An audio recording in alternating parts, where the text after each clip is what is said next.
The evening light filtered through the windows of Wade's home office, casting long shadows across his mahogany desk. His fingers traced the edge of the silver-framed wedding photo him and Summer on their wedding day 5 years ago. Back then, her smile had seemed genuine, her eyes filled with love as she looked at him. Now, that same smile felt like a lie etched in silver and glass. The quiet hum of his computer was interrupted by a soft ping, another notification from the hidden camera he'd installed in their living room 2 weeks ago. Wade's stomach clenched as he minimized his work emails to check the feed. Empty room. Just like the last dozen times he'd looked that he hadn't wanted to resort to surveillance.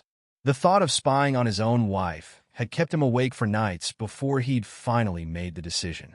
But Summer's behavior over the past year had become impossible to ignore, the subtle changes that had slowly accumulated into a mountain of suspicion that IT started with the phone calls. She'd step outside to take them, claiming they were work-related.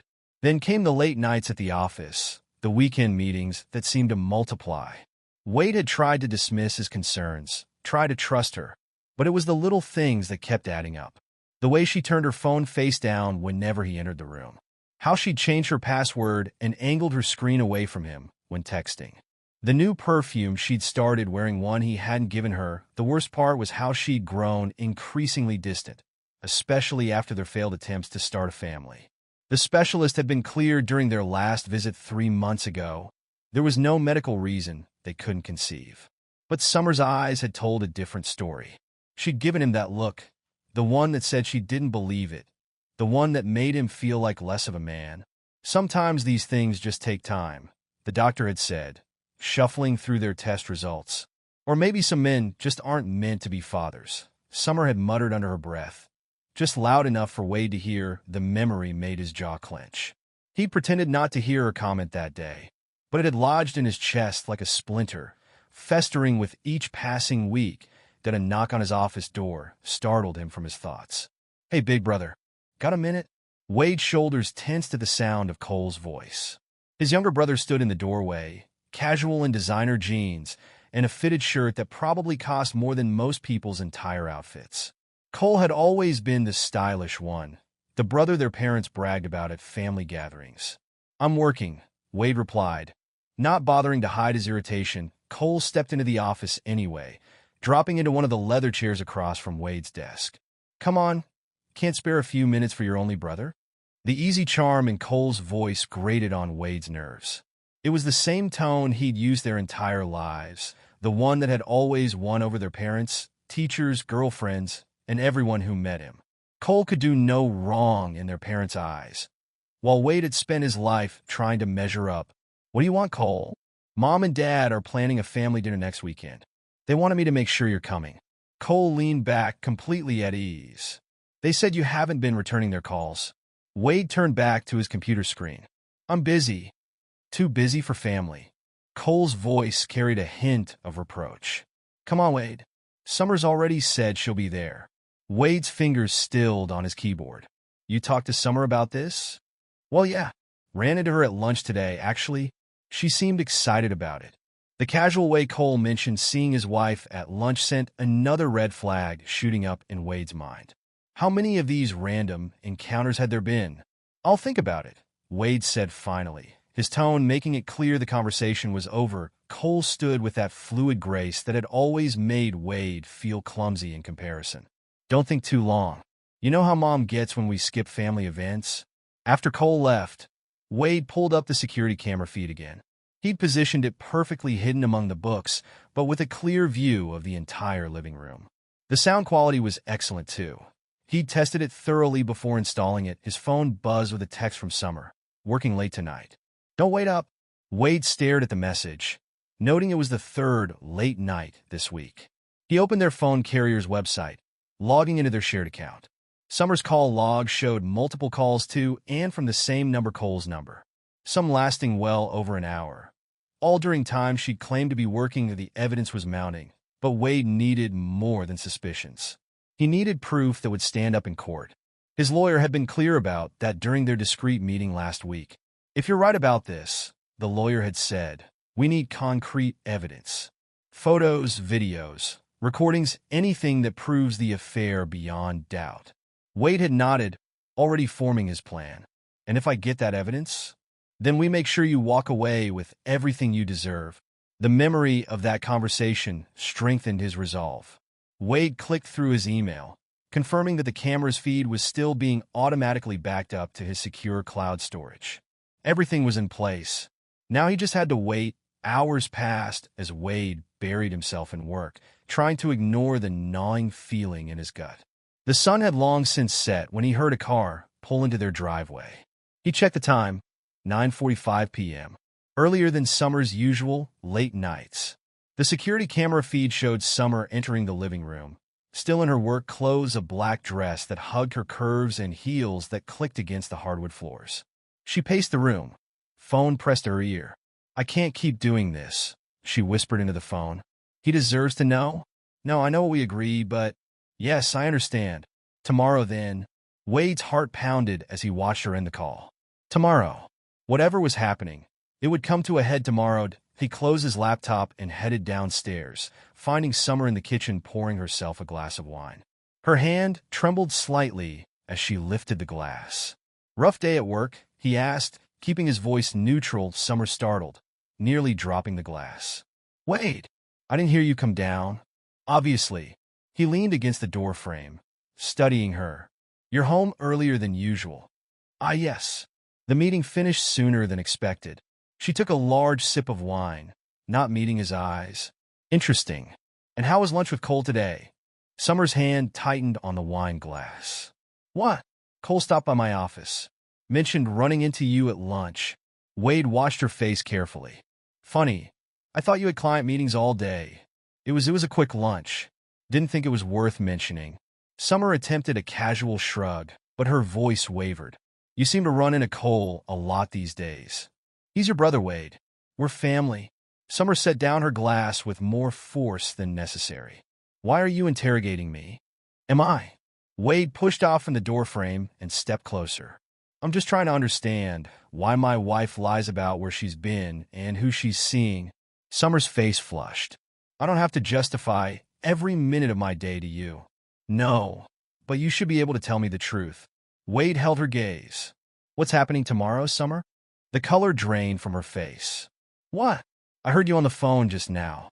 What's happening tomorrow?" Summer's hands began to shake in earnest. You were spying on me?" "Should I have to spy on my wife to know what's going on in my own marriage?" Wade countered. "I can't do this right now." Summer grabbed her wine glass and tried to push past him. "I'm going to bed." Wade caught her arm, gentle but firm. "No more running, Summer. No more lies.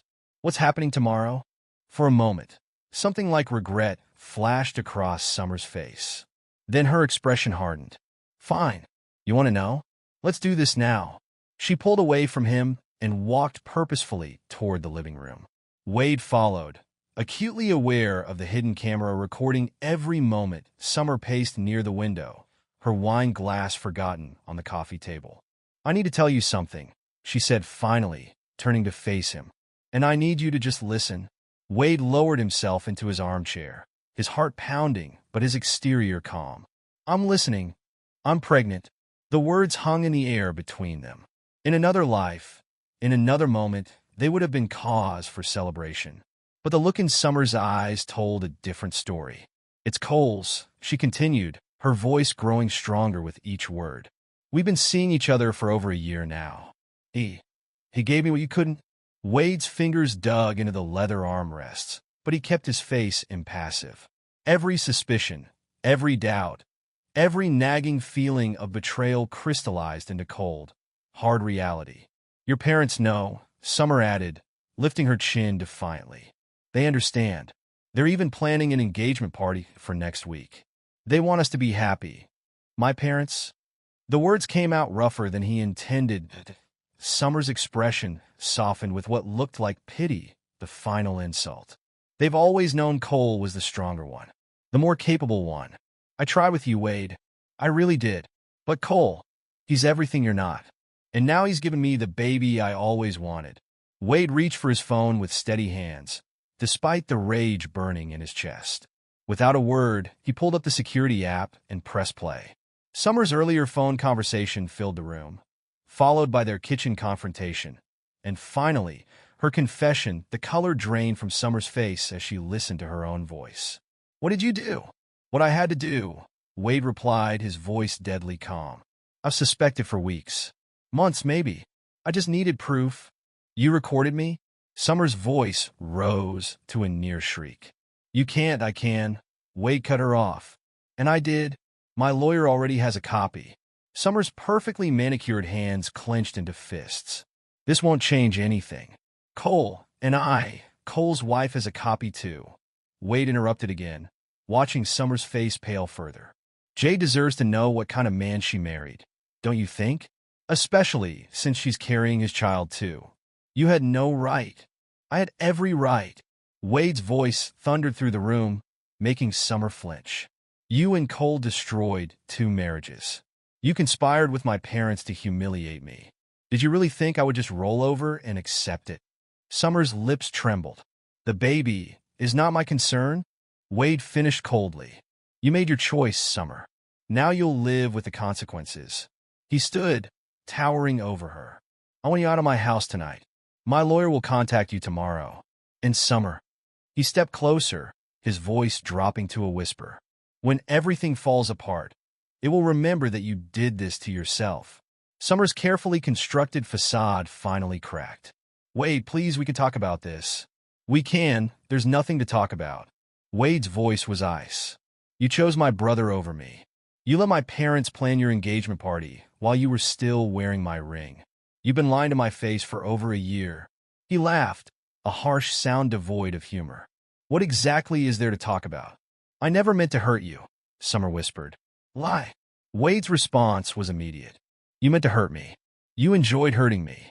It's all there in the recording, your tone, your words, your little jabs about me not being man enough to give you a baby." Tears spilled down Summer's cheeks. "What about the last 5 years? Don't they mean anything?" "They meant everything to me," Wade replied, his voice soft but hard as steel. "That's why I'll never forgive you for turning them into a lie." Summer stumbled backward, her composure completely shattered. I'll pack some things." "Do that." Wade watched as she fled upstairs, her heels clicking frantically against the steps. He could hear her moving around above him, drawers opening and closing, hangers scraping against closet rods. His phone buzzed a text from his mother. "We need to talk about Summer and Cole. They love each other, Wade. Try to understand." The message made his blood boil. All his life, his parents had favored Cole. Every achievement of Wade's was measured against his younger brothers. Every success was somehow less because Cole had done it first, better, or with more style. "There's nothing to talk about," he typed back. "You chose sides long ago. Now live with it." He blocked their numbers. His mother, his father, Cole. Then he opened his email to confirm that both his lawyer and Jade had received the video. His lawyer had already responded, scheduling an early morning meeting. Jade hadn't responded yet, but the email showed as read. When Summer came downstairs 20 minutes later, dragging a suitcase and wiping at her smeared makeup, Wade was sitting at his desk again, apparently absorbed in work. I'll come back for the rest of my things," she said softly. Wade didn't look up. "Have your lawyer arrange it." "Wade." Summer's voice cracked. "I did love you. Once." His fingers stilled on the keyboard for just a moment. "Not enough." The sound of the front door closing echoed through the house. Wade waited until he heard her car start and drive away before he allowed himself to feel the full weight of the betrayal. His wife, his brother, his parents, they had all chosen Cole over him, just as they always had, but this time would be different. This time he had proof. This time, they would all pay for their betrayal. His phone rang, Jade's name flashing on the screen. He answered, hearing her broken sobs. "Tell me it's not true," she pleaded. "Tell me Cole wouldn't." "He couldn't, I'm sorry, Jade," Wade said, his voice gentler than it had been with Summer, but still firm. "I have proof. You deserve to know." "I'm pregnant," she whispered. "We're supposed to have a baby. How could he do this? How could they?" "I don't know," Wade replied honestly. "But I'm here if you need support. We can fight them together." There was a long pause, broken only by Jade's shaky breathing. When she spoke again, her voice was stronger. Thank you for telling me. For not letting me live a lie. We both deserve the truth, Wade said. And now we'll make sure everyone else knows it too. After hanging up, Wade sat in his darkening office, the glow of his computer screen casting shadows on the walls. He opened his bottom desk drawer and pulled out a bottle of whiskey and a glass. Pouring 2 fingers, he held it up to the light. To truth, he murmured, taking a sip. The liquid burned down his throat, but he welcomed the sensation. It was the only thing he could feel besides the cold determination settling in his bones. His laptop pinged an email from his lawyer confirming receipt of all the evidence and scheduling a meeting for first thing tomorrow morning. Wade allowed himself a small, grim smile. This was just the beginning that he pulled up his banking app, beginning the process of separating his finances from Summers. His hands moved efficiently over the keyboard as he documented everything, building his case piece by piece. He'd learned long ago that the best revenge wasn't served hot or cold, it was served methodically. With careful planning and irrefutable evidence, another text came through from an unknown number. Cole trying a different phone. Come on, bro. Let me explain. It's not what you think. Wade's laugh was hollow as he blocked this number too. There would be no explanations, no excuses, no forgiveness. Only consequences that he worked through the night, methodically building his case. Every email, every bank statement, every phone record that could support the video evidence was carefully documented and organized. By the time dawn began to paint the sky in shades of gray, he had compiled a damning collection of evidence that would ensure Summer walked away with nothing. As he finally stood to stretch his stiff muscles, Wade caught sight of the wedding photo still sitting on his desk. With deliberate movements, he picked it up and dropped it in the trash. The sound of breaking glass was oddly satisfying. The sun rose fully, casting long shadows across his office floor. Wade watched the light creep across the room, feeling the weight of his sleepless night, but knowing he couldn't rest yet. There was too much to do, too many pieces to put in place. His phone had been buzzing periodically throughout the night, more attempts from his family to reach him through different numbers. He blocked each one methodically, like cutting away diseased branches from a tree. The latest was from his father. Son, you're making this harder than it needs to be. Let's talk about this like adults. Wade's bitter laugh echoed in the empty house. Like adults? Where was this adult consideration when they were planning to humiliate him? He typed out a response, then deleted it. They didn't deserve even that much acknowledgement. The shower helped clear his head. Hot water, washing away the physical exhaustion, if not the emotional toll. As he knotted his tie dark blue, Summer's least favorite, Wade studied his reflection in the bathroom mirror. The man looking back at him was different from the trusting husband who had smiled in that wedding photo 5 years ago. This man's eyes were harder, his jaw set with determination. His phone buzzed again, Jade this time. He answered immediately. Wade. Her voice was steadier than last night, but raw. I haven't slept. I keep watching that video, hoping somehow it'll show something different. I know the feeling, he replied, adjusting his tie. Have you heard from Cole? 37 missed calls. Dozens of messages. She gave a hollow laugh. He claims it's all a misunderstanding. That I need to let him explain. Summer tried the same approach. Wade's voice hardened. There's nothing to explain. I have a doctor's appointment today, Jade said quietly. To check on the baby. He's supposed to be there. Do you want me to go with you? The offer surprised even Wade, but he meant it. You shouldn't have to face that alone. There was a long pause. Would you? I don't think I can look at him without falling apart or screaming. Text me the details. I'll be there. After hanging up, Wade gathered his files for the lawyer meeting. The sun was fully up now, painting the world in deceptively cheerful colors. His phone buzzed with a text from Summer. Please, Wade. Can we meet? Talk about this rationally. He blocked her number without responding. The time for talking had passed the moment she'd chosen his brother over him. The drive to his lawyer's office gave Wade time to organize his thoughts. He'd chosen Strike and Associates deliberately. They had a reputation for being ruthless in divorce cases. The building itself reflected that mentality. All steel and glass, sharp edges and clean lines. Stone, his lawyer, was waiting in the conference room. He was a man who matched his surname, solid, immovable, with eyes that had seen every possible way a marriage could implode. You've been busy, Stone remarked, gesturing to the video file on his tablet. This is exactly what we needed. Wade sat across from him, placing his own files on the table. Will it be enough? Enough. Stone's laugh was sharp. Mr. Sterling, your wife confessed to a year-long affair with your brother on camera. She admitted your parents were complicit. She's pregnant with your brother's child while still married to you. Trust me, it's more than enough. I want everything, Wade said quietly. The house, the investments, all of it. Stone nodded, making notes. Given the circumstances and the evidence, we can push for that. Her conduct has been egregious. No judge will look kindly on this level of betrayal. He looked up, but you should know they'll try to paint you as controlling. The hidden camera, let them try. Wade's voice was steel. I can prove every suspicion that led to that camera. Every lie, every late night, every work meeting that never happened. Good. Stone shuffled through some papers. Now, about your brother's wife, Jade, Wade supplied. I'm taking her to a doctor's appointment today. She's pregnant too. Stone's eyebrows rose slightly. Be careful there. We don't want them spinning any narratives about you and her. It's not like that. Wade cut him off. She needed support. I know what it's like to have your world torn apart by these people. Fair enough. Stone made another note. Just keep everything above board. Document any interactions. In fact, he pulled out his phone, typing quickly. I'm sending you the number of an excellent lawyer who can represent her. She deserves her own revenge. Wade pocketed the number, then spent the next hour going through his evidence with Stone. Every detail was examined, every potential angle considered. By the time he left the office, he had a clear path forward, and it was paved with his family's destruction. His phone showed more missed calls.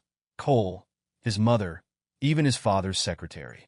They were pulling out all the stops now, trying to reach him through every possible channel. Wade deleted each notification with the same cold efficiency he'd shown all morning. The doctor's office was across town, an upscale obstetrics practice with validated parking and a water feature in the waiting room. Jade was already there, looking small in an oversized sweater, her face pale but composed. Cole's been calling the office, she said as Wade sat beside her. Trying to find out if I canceled the appointment. Do you want to reschedule? Wade asked quietly. Jade shook her head. No. This baby deserves better than a father who cheats. I need to start making decisions with that in mind. They sat in companionable silence until a nurse called Jade's name. Wade stayed in the waiting room, using the time to respond to work emails. He had no intention of letting his professional life suffer because of his family's betrayal. His phone lit up with another unknown number. This time, he answered. Wade. It was Summer again, her voice trembling. Please don't hang up. I'm at my doctor's too. I thought you should know. It's twins. Wade's hand tightened on the phone. That changes nothing. But they're your nieces or nephews. They're nothing to me. Wade cut her off. Just like you're nothing to me. Don't call this number again. He ended the call as Jade emerged from her appointment, a small envelope clutched in her hands. Everything okay? He asked, standing. Jade nodded, then suddenly thrust the envelope at him. It's a girl, she whispered, tears spilling down her cheeks. I'm having a daughter, and I don't know how to hate her father without hating part of her.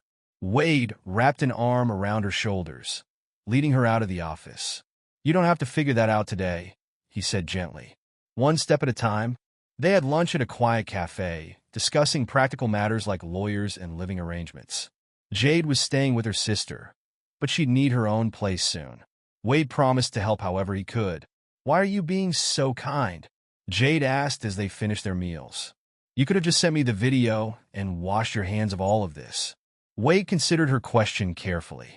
Because you're the only other person who truly understands what they've done. And maybe, he paused, choosing his words. Maybe helping you heal will help me heal too.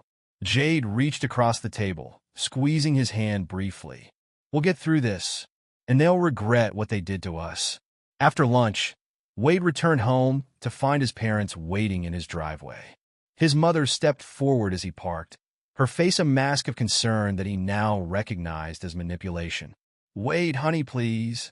He walked past her without a word, unlocking his front door. This isn't like you, his father called out. The Wade we raised would never behave this way. Wade turned slowly, fixing them with a cold stare. The Wade you raised? You mean the one you constantly compare to Cole? The one who was never quite good enough, never quite measured up? That's not fair, his mother protested. Fair? Wade's laugh was harsh. Was it fair to plan an engagement party for my wife and brother while I was still trying to save my marriage? Was it fair to encourage their affair? They're in love, his father said firmly. Sometimes these things happen. You need to be the bigger person. Get off my property, Wade interrupted, his voice deadly quiet. You chose your favorite son. Now live with that choice. He went inside, locking the door behind him. Through the window, he watched them leave, his mother wiping tears that he no longer believed were real. The house felt different now. Emptier, but somehow cleaner. Like lancing a wound. The pain was intense, but necessary for healing. Wade walked through each room, noting things that would need to change. Summer's touches were everywhere. Photos, decorations, the little signs of a shared life that now felt tainted. Did I end their bedroom as bedroom now? He began methodically packing her remaining clothes into boxes. Each item went in without ceremony, without emotion. When he found her jewelry box, he removed her wedding and engagement rings, placing them in an envelope for his lawyer. Everything else went into the box. His phone buzzed one final time. That night, a text from Cole. She's having twins. Your nieces or nephews. Don't you want to be part of their lives? Wade stared at the message for a long moment before typing his response. They stopped being family the moment you betrayed me. Don't contact me again.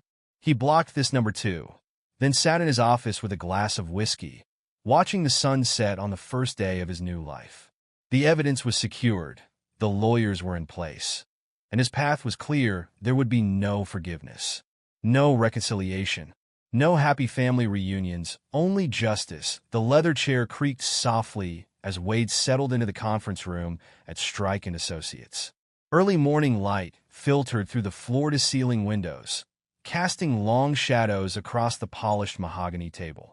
He'd arrived 30 minutes before his scheduled appointment, a habit that had served him well in business and would serve him equally well in destroying his family's comfortable lives. Stone entered exactly on time, carrying a thick leather briefcase.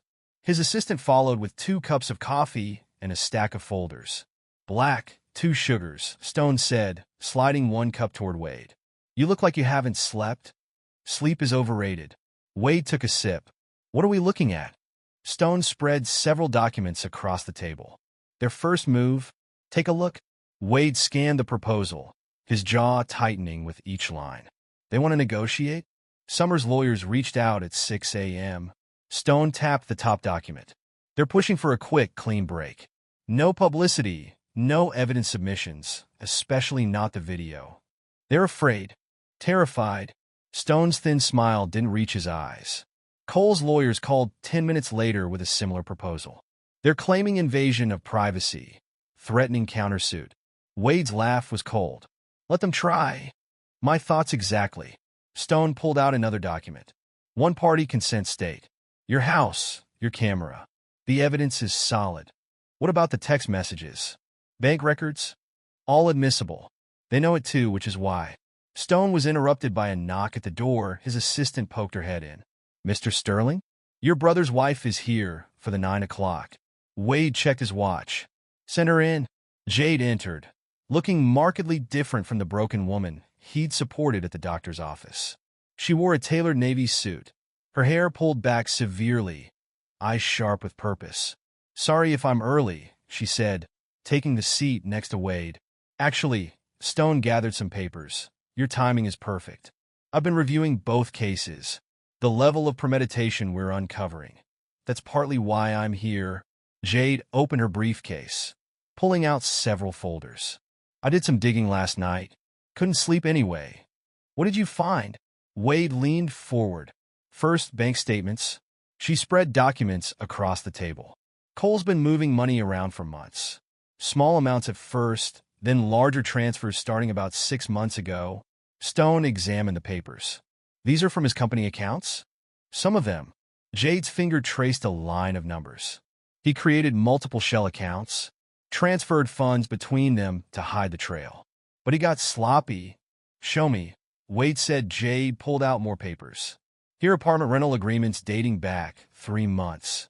furniture deliveries, utility setups, all in a luxury complex downtown. Summer's name is on these too, Wade noted, scanning the documents. Yes, but look at the dates. Jade pointed to several entries. They signed the lease while we were all on that family vacation in Lake Tahoe.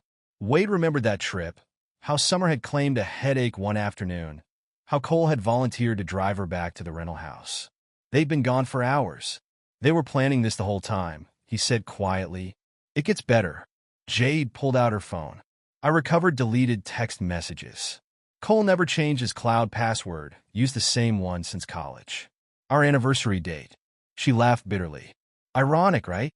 She pulled up the messages, and Wade felt his blood pressure rise as he read Cole. Got the apartment set up. You'll love the view.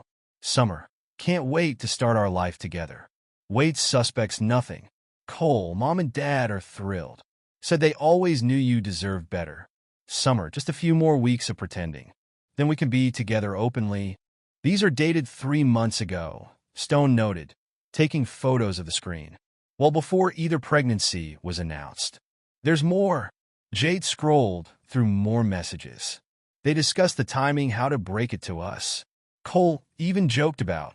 Her voice caught. About how funny it was that I got pregnant right when they were planning to leave. Wade's hand found hers under the table, squeezing gently. We'll use all of it. Already ahead of you. Stone had been making notes. This proves premeditation, conspiracy, possibly even fraud given the company accounts. Wade, with your video evidence and these messages. He looked up. We can bury them. Good? Wade's voice was steel. I want everything on record. Every betrayal. Every lie. Mrs. Sterling Jade. Stone turned to her. Would you be willing to testify about these findings? That's why I'm here. Her grip tightened on Wade's hand. We do this together. The meeting continued for hours, piecing together their strategy. By the time they emerged, the sun was high overhead. I need to get home, Jade said as they walked to their cars. Cole texted he's coming to get some of his things today. Wade's expression darkened. Want company? Actually, yes. She met his eyes. I could use the backup. Lead the way. They drove separately to Jade and Cole's house, a modern structure with clean lines and large windows. Cole's BMW sat in the driveway, its pristine surface reflecting the midday sun. Ready? Wade asked as they approached the front door. Jade's hand trembled slightly as she inserted her key. No, but let's do it anyway. They found Cole in the master bedroom. Designer clothes spread across the California king bed as he packed them into expensive luggage. He froze when he saw them.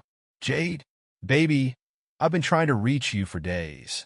His voice carried that familiar smooth charm until he spotted Wade. What the hell is he doing here? Supporting family, Wade replied coldly.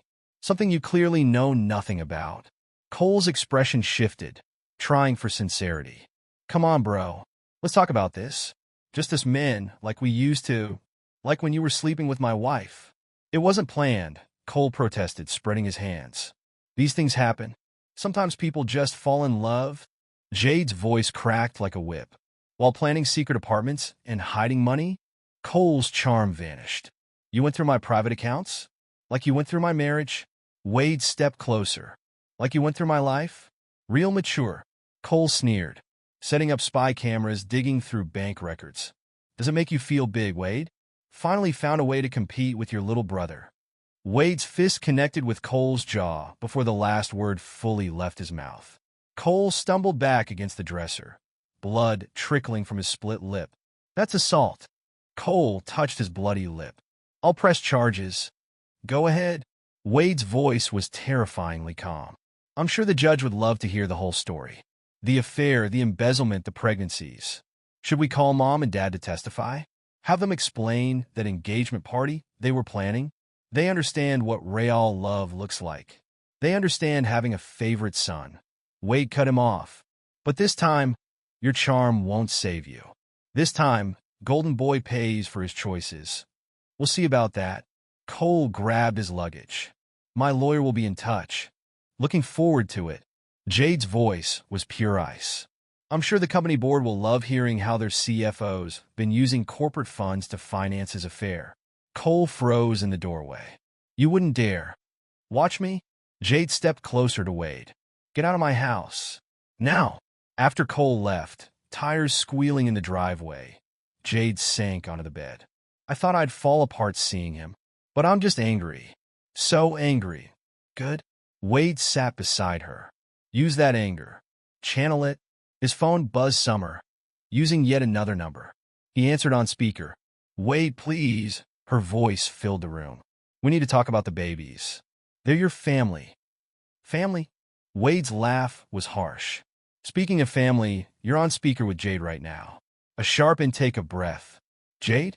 I didn't what, Summers? Jade's voice dripped venom. Didn't think you'd have to face me?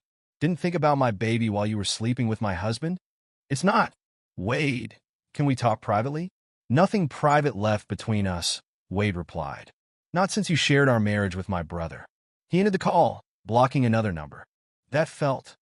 Jade took a shaky breath. Actually, that felt amazing. It gets better. Wade pulled out his phone, showing her an email. Stone's team found something interesting in Cole's company records. They spent the next several hours going through financial documents, building their case stronger with each discovery. Cole had been systematically embezzling from his company, using the funds to set up his new life with Summer. Every transaction was carefully documented and forwarded to their lawyers. As evening approached, Wade's phone lit up with his mother's number. He put it on speaker. Wade, honey. Her voice carried that familiar note of manipulation. We're having dinner tonight. You and Jade should come. We can work this out as a family. Family? The word tasted bitter in his mouth. You mean the family that betrayed me? That planned to celebrate that betrayal. Don't be so dramatic. Sometimes marriages end. Save it. Wade's voice could have frozen hell. You picked your golden boy. Now you get to watch him fall. After hanging up, he turned to Jade. Dinner? Real dinner, away from all this. She nodded, gathering the documents. Please. I can't be in this house right now. They found a quiet steakhouse across town, where no one knew them. Over rare steaks and aged whiskey, they continued plotting. Cole's company board meets next week, Jade said, checking her phone. Once they see these records, he'll lose everything, Wade finished. The job, the reputation, all of it. Good? Jade raised her glass. To karma. To justice, Wade corrected, clinking his glass against hers. His phone buzzed Stone with updates. The divorce papers had been filed, complete with all their evidence. Summer's lawyer was already trying to negotiate. They're running scared, Stone reported. The video, the financials, the text, they know they're beaten. Summer's offering to sign away all claims to your assets. Not enough, Wade replied. I want it all public. Every detail, every betrayal. It'll get ugly. It already is. Wade's voice hardened. Set up a meeting. I want to see their faces when they realize what's coming. After dinner, Wade returned home to find more missed calls. His father this time. Your mother hasn't stopped crying, his father's message said. Is that what you wanted? To destroy this family. Wade deleted the message. His family had destroyed itself the moment they chose Cole's happiness over his dignity. In his home office, he reviewed their growing file of evidence. Bank records showing Cole's systematic theft. Text messages revealing months of planned betrayal. His parents' messages encouraging the affair. The video of Summer's cruel confession. His phone lit up. Jade again. Cole came back, she said without preamble. Crying, begging forgiveness. Said he made a terrible mistake. And I recorded everything. He admitted to the embezzlement, the affair, everything. Offered money to keep it quiet. Perfect. Wade allowed himself a grim smile. Sent it to Stone. Already done? She paused. Wade?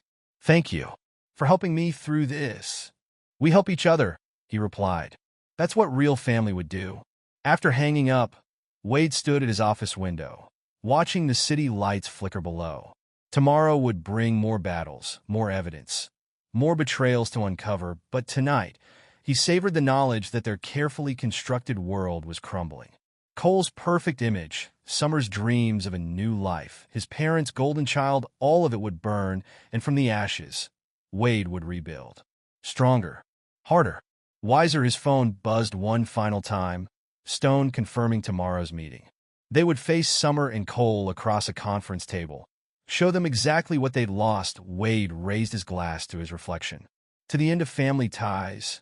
The city lights twinkled back, promising revenge served cold and calculated.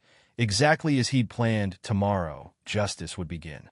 Tonight, he allowed himself to feel the satisfaction of knowing he held all the cards that they'd played him for a fool.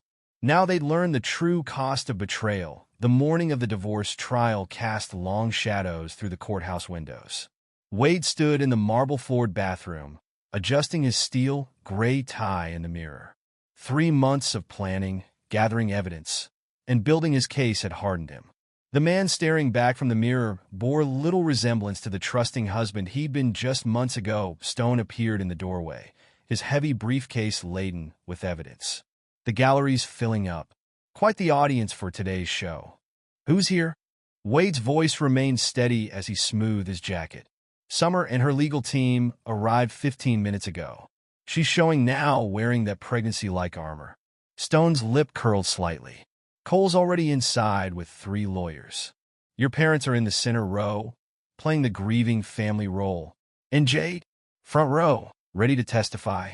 She looks stronger than I've ever seen her. Stone checked his watch. The company board meeting starts in an hour. Cole doesn't know yet. Wade allowed himself a small smile. He will soon enough.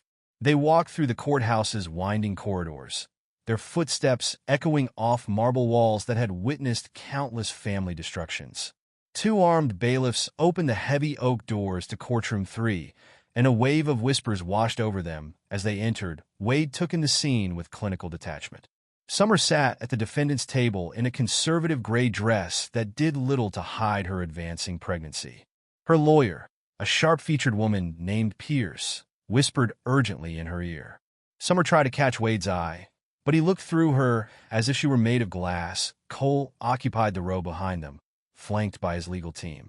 His usual confident smirk had vanished, replaced by nervous finger-tapping against his $1,000 suit jacket. The split lip from their last encounter had healed, but he touched it unconsciously when Wade passed. Their parents sat prominently in the center row. His mother dabbed at her eyes with an embroidered handkerchief while his father maintained his rigid banker's posture, jaw clenched tight enough to crack teeth. Wade walked past without a flicker of recognition. Jade caught his eye from her position in the front row. She traded her usual casual style for a tailored black suit that projected strength. Her own pregnancy showed now, but unlike Summer, she wore it like a badge of survival rather than a shield. All rise. The bailiff's voice boomed through the courtroom as Judge Stone entered, no relation to Wade's lawyer, but equally known for his merciless efficiency. Be seated, the judge ordered, adjusting his reading glasses. Before we begin these proceedings, I understand there were last-minute settlement attempts? Summer's lawyer stood smoothly. Yes, Your Honor. My client has offered very generous terms, including, we reject any settlement. Stone cut in, rising to his feet. My client insists on a full hearing. The evidence needs to be public record. Summer made a small, distressed sound. Wade didn't need to look to know she was placing her hand protectively over her stomach, her newest manipulation tactic. Very well. Judge Stone peered over his glasses. Opening statements. Mr. Stone, proceed. Wade's lawyer moved to the center of the courtroom, his voice carrying to every corner. Your Honor, this case goes far beyond a simple dissolution of marriage. What we will prove today is a calculated conspiracy of betrayal involving not just the defendant, but multiple parties who systematically worked to deceive and defraud my client. He gestured to the evidence boxes. We will demonstrate through video evidence, financial records, and testimony that Mrs. Sterling engaged in a long-term affair with the plaintiff's brother. We will prove they meticulously planned their deception, using embezzled corporate funds to finance their future together.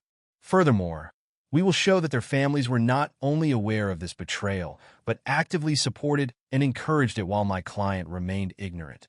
Summer's lawyer followed, her voice dripping professional sympathy. Your Honor, this is fundamentally a simple case of a marriage that ended sadly, but naturally. My client found love unexpectedly, found love in my brother's bed while wearing my ring, Wade said clearly, just loud enough to carry to the first few rows. Summer flinched as if she'd been slapped. Her lawyer pressed on. These accusations of conspiracy and fraud are nothing more than a scorned husband's attempts at revenge. Counselor, the judge interrupted, save the editorializing. Present your case with evidence. Stone stood. Speaking of evidence, Your Honor, we'd like to begin with Exhibit A. The courtroom screens flickered to life, showing Wade's living room.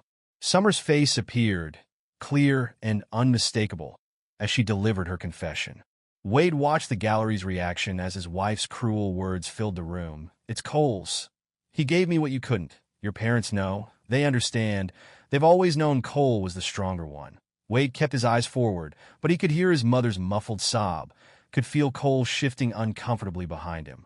Every word, every dismissive gesture, every moment of calculated cruelty played out in perfect digital clarity.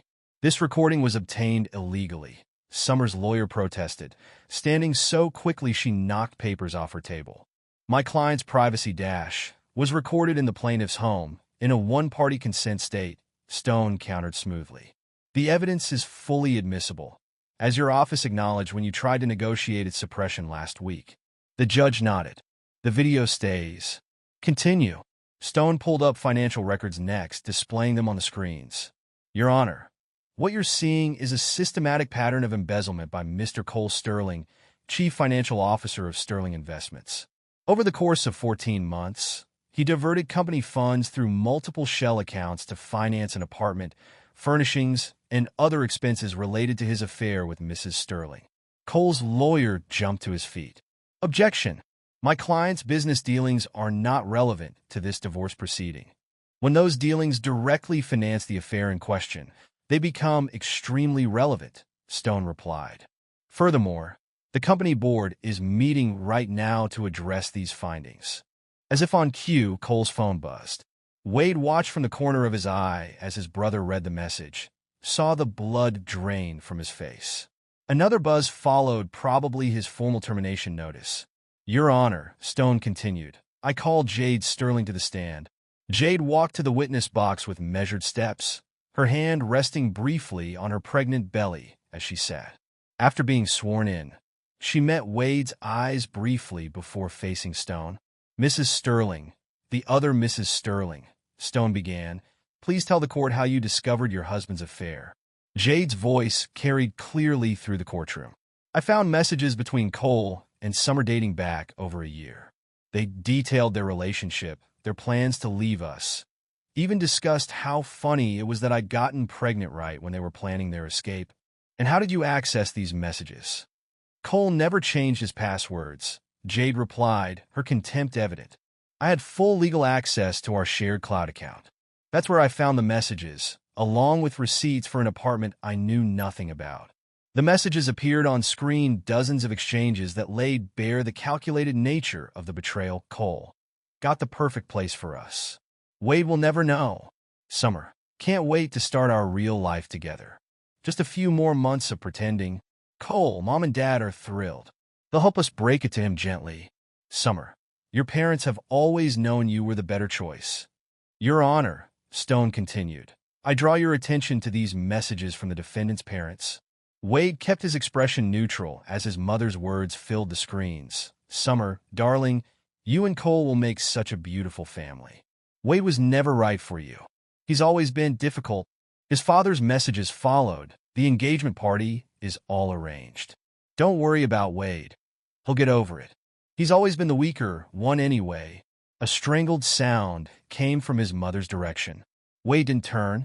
Mrs. Sterling, Stone addressed Jade. What was your reaction to discovering these messages?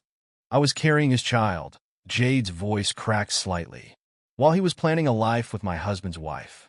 While his parents, who hugged me at family dinners, plotted to hurt Wade. The betrayal wasn't just to me or Wade. It was to our entire family. Summer's lawyer stood for cross-examination. Mrs. Sterling, isn't it possible you misinterpreted these messages? Perhaps I misinterpreted my husband calling my pregnancy inconvenient timing? Jade's laugh was bitter. I misinterpreted him planning nursery furniture for Summer's babies while I was at prenatal appointments alone. No further questions, Summer's lawyer retreated. Summer took the stand next, one hand perpetually cradling her visible pregnancy. Her lawyer tried to paint her as a woman caught in an unexpected love story. Mrs. Sterling, her lawyer, began gently. Please tell the court how your feelings for Cole developed. It just happened. Summer's voice wavered. We didn't plan to fall in love. But Cole understood me in a way Wade never could. Objection. Stone stood. Relevance? I'm establishing the natural progression of their relationship, Summer's lawyer argued. Proceed, the judge warned, but stay focused. Stone's cross-examination was surgical. Mrs. Sterling, you claim this relationship just happened. How do you explain these bank transfers from 8 months ago? Those were payments for an apartment you and Cole chose together, correct? While you were still trying to conceive with your husband. Summer's composure cracked. Wade couldn't give me children. The medical records show no fertility issues on either side. Stone cut in. In fact, you were actively trying to conceive with my client while already planning your life with his brother. Isn't that correct? It wasn't like that. These messages, Stone displayed another screen, show you and Cole discussing how to hide your pregnancy from both your spouses. That suggests quite a bit of planning, doesn't it? Summer's lawyer objected, but the damage was done. Wade watched his wife's careful facade crumble as Stone methodically exposed every calculated betrayal that Cole's testimony proved even more damaging. Under Stone's relentless questioning, his brother's famous charm evaporated. Mr. Sterling, Stone began, please explain these financial transfers from company accounts. Those were legitimate business expenses. Really? This furniture delivery to an apartment leased to Summer? These jewelry purchases? The down payment on a vacation home? Cole's composure finally shattered. Fine. Yes, we plan it. Wade was always the family disappointment anyway. Summer deserved better. Better. Wade stood, his voice cutting through the courtroom. You stole my wife, betrayed your own, embezzled company money, and got them both pregnant within months of each other. Tell me, brother, what exactly makes you better? The judge called for order, but Wade had made his point. He sat back down, watching Cole deflate under the weight of his own exposed sins. His parents' testimony was the final nail. His mother took the stand first, tears flowing freely. We just wanted everyone to be happy, she pleaded, looking directly at Wade. If you just understand. Understand what? Wade's voice was ice. How you celebrated my humiliation. How you planned their engagement while I was still wearing my ring. You've always been so difficult, his father interjected from the gallery. If you just accepted my wife sleeping with my brother, accepted you planning their future while destroying mine. The judge intervened, but the damage was done. Wade watched his parents sink back into their seats, finally understanding the magnitude of their betrayal. After 4 hours of testimony, the judge called a recess. Wade found Jade in the hallway, away from the whispered conversations and pointed stares. You did great up there, he said quietly. So did you? She squeezed his arm. Cole's finished. The company board just voted termination and criminal charges for embezzlement. Wade nodded. Summer's lawyer tried to negotiate again during the break. Don't take it. Never planned to. When court resumed, the judge's ruling was decisive. Summer's infidelity, combined with the overwhelming evidence of premeditation and conspiracy, meant Wade would retain all assets. The house, investments, everything would stay with him. Furthermore, the judge continued, given the evidence of financial misconduct involving Mr. Cole Sterling, I'm forwarding these records to the district attorney's office for criminal prosecution. Wade watched Summer crumble as the reality of her situation hit. No wealth, no home, no golden future with Cole. Just twins on the way and a disgraced ex-boyfriend facing prison. She tried to approach Wade after the ruling, her designer dress doing little to hide her desperation. Wade, please. Where am I supposed to go? You chose your path, he replied without looking at her. Walk it alone? His parents attempted to intervene, his mother clutching his arm. Son, please. We're still family. Wade removed her hand as if it were something dirty. No, we're not. You chose your golden boy. Now live with that choice. We can fix this, his father insisted. If you just be reasonable. Reasonable? Wade turned to face them fully. Like you were when you planned their engagement? Like you were when you called me weak, difficult, disappointing? We never meant. You meant every word. Wade cut him off. And now you'll live with them. Outside the courthouse, reporters had gathered news of the prominent CFO's embezzlement. An affair had spread quickly. Wade walked past them, head high, while Cole and Summer tried to hide from the cameras. Mr. Sterling, how do you feel about your brother's criminal charges? Mrs. Sterling, any comment on the divorce ruling? Mr. and Mrs. Sterling Sr., did you really support your son's wives swapping? Wade let their questions bounce off him as he walked to his car. Behind him, he could hear Summer's sobs, Cole's attempts to avoid questions about the embezzlement. His parents hurried, no comments. 1 month later, Wade sat in his office, now the CFO's office, reading the morning paper. Cole had pled guilty to embezzlement, accepting a 3-year sentence. Summer had moved in with distant relatives, her dreams of luxury shattered. His parents had become social outcasts, their support of the affair destroying lifelong friendships. Jade's divorce had gone through smoothly, Cole's conviction making it a formality. She'd given birth to a healthy baby girl and was rebuilding her life, stronger and wiser. His phone buzzed, another text from his mother. Your nieces were born yesterday. Don't you want to meet them? They're still family. He blocked the number without responding. Those children were nothing to him, just like their parents. His assistant knocked and entered with a stack of papers. The last of the divorce documents, sir. And the board wants to meet about the company's 5-year expansion plan. Wade allowed himself a small smile as he signed the papers. He'd lost a wife, a brother, and parents. But he gained something more valuable. The knowledge that he was stronger alone than he'd ever been with their toxic love. He looked out over the city, his city now. Let them live with their choices, their betrayals, their broken dreams. He had emerged victorious, unforgiving, and unbowed. And he would never look back. Colonel James Mitchell had imagined this moment countless times during his 15-month deployment in Afghanistan. In his dreams, he'd pull into the driveway, and Catherine would rush out to meet him, tears of joy streaming down her face. His teenage daughter would follow, and they'd embrace as a family, whole and complete once again. But dreams rarely matched reality in his line of work. The late afternoon sun cast long shadows across the familiar streets of his suburban neighborhood as he guided his truck around the final corner. His hands tightened on the steering wheel, knuckles white with anticipation. 15 months of combat operations, 3 men lost under his command, and countless near misses had changed him. He knew that. The question was whether home had changed too. James pulled into his driveway, killing the engine but remaining in his seat for a moment.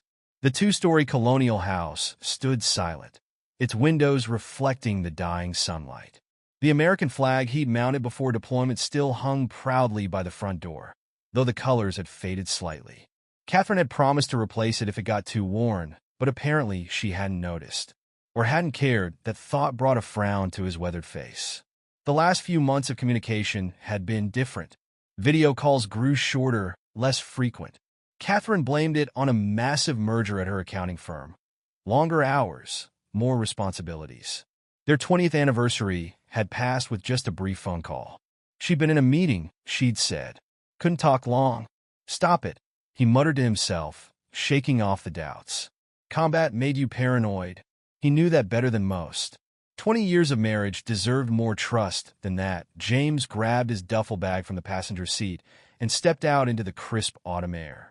The neighborhood was peaceful, almost eerily so, after months of living with the constant background noise of a forward operating base. No distant explosions, no helicopter rotors, no radio chatter. Just the rustle of leaves and the faint sound of someone mowing their lawn a few blocks away. He hadn't told anyone he was coming home early. The official discharge date wasn't for another 2 weeks, but his replacement had arrived sooner than expected, and his commanding officer had approved his early departure. He'd thought about calling ahead, but decided to surprise them instead. Catherine would be home from work by now, and his daughter would be back from school. The familiar weight of his combat boots on the concrete driveway grounded him as he approached the house. Everything looked exactly as he remembered. Catherine's prized rose bushes still meticulously maintained, the basketball hoop over the garage still missing its net. His daughter had been practicing her shots religiously before he left, determined to make varsity. Had she succeeded? He realized with a pang that he didn't know James reached for his keys, the familiar bundle feeling strange after so long. He'd kept them with him throughout deployment, a tangible reminder of the home waiting for him. The house key was worn smooth from years of use, its brass surface reflecting tiny fragments of sunlight. But as he looked up to insert it into the lock, something caught his eye that made his blood run cold. Through the garage's side window, he could see a gleaming black Mercedes-Benz parked inside. His steps faltered, military training kicking in as he processed the scene. Catherine's Honda was parked beside it. He recognized the dent in the rear bumper from her minor accident last year. But that Mercedes, he knew that car. The memory hit him like a physical blow. Last year's company Christmas party, Catherine introducing him to her boss, Robert Maxwell. The man had spent the entire evening talking about his new car, a custom-ordered Mercedes-Benz that cost more than James made in 2 years. No, he whispered, his voice rough with sudden understanding. The late nights, the missed calls, the distracted conversations. No. James moved closer to the garage window, his training taking over as he surveyed the scene. Both vehicles were empty. The house appeared still, but he caught the faint sound of music drifting from an upstairs window. His and Catherine's bedroom window, his hands began to shake not with fear, but with a rage so profound it threatened to overwhelm him.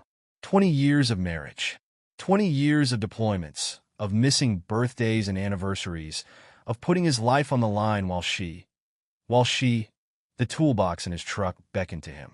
James moved with mechanical precision, his muscles operating on autopilot while his mind spun with violent possibilities.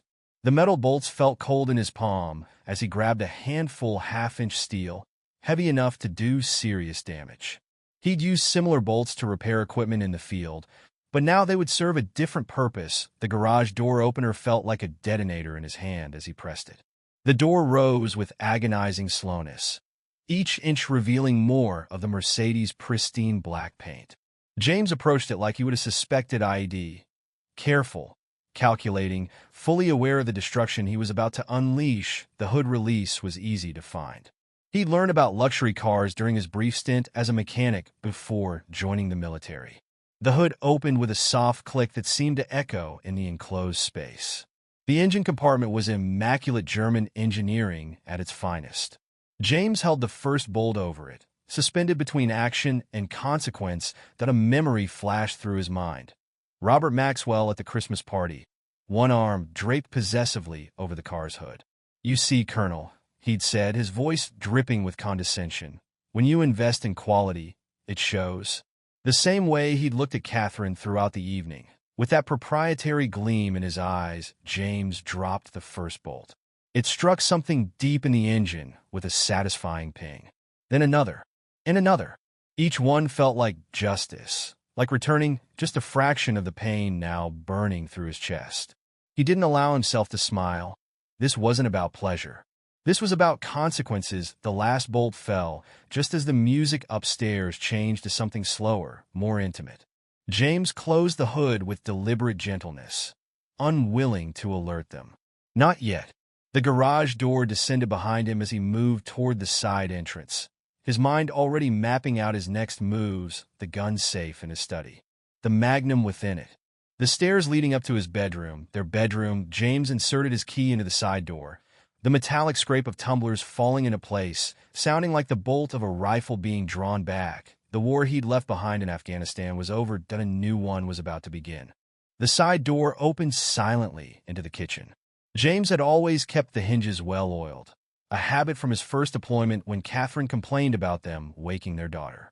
The familiar scent of home hit him like a physical blow, lavender air freshener, coffee from the morning's brew, and underneath it all, Catherine's perfume, Chanel No. 5, the same scent he'd given her for their 15th anniversary. James moved through the kitchen with the measured precision of a combat veteran, his boots ghosting across the tile floor. Everything looked exactly as it had during their last video call 3 days ago. dishes drying in the rack, his daughter's physics textbook on the counter, Catherine's coffee mug in the sink. The normality of it all made his stomach turn.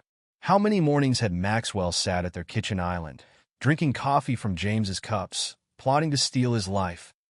The hallway stretched before him, leading past the living room toward his study. Family photos lined the walls.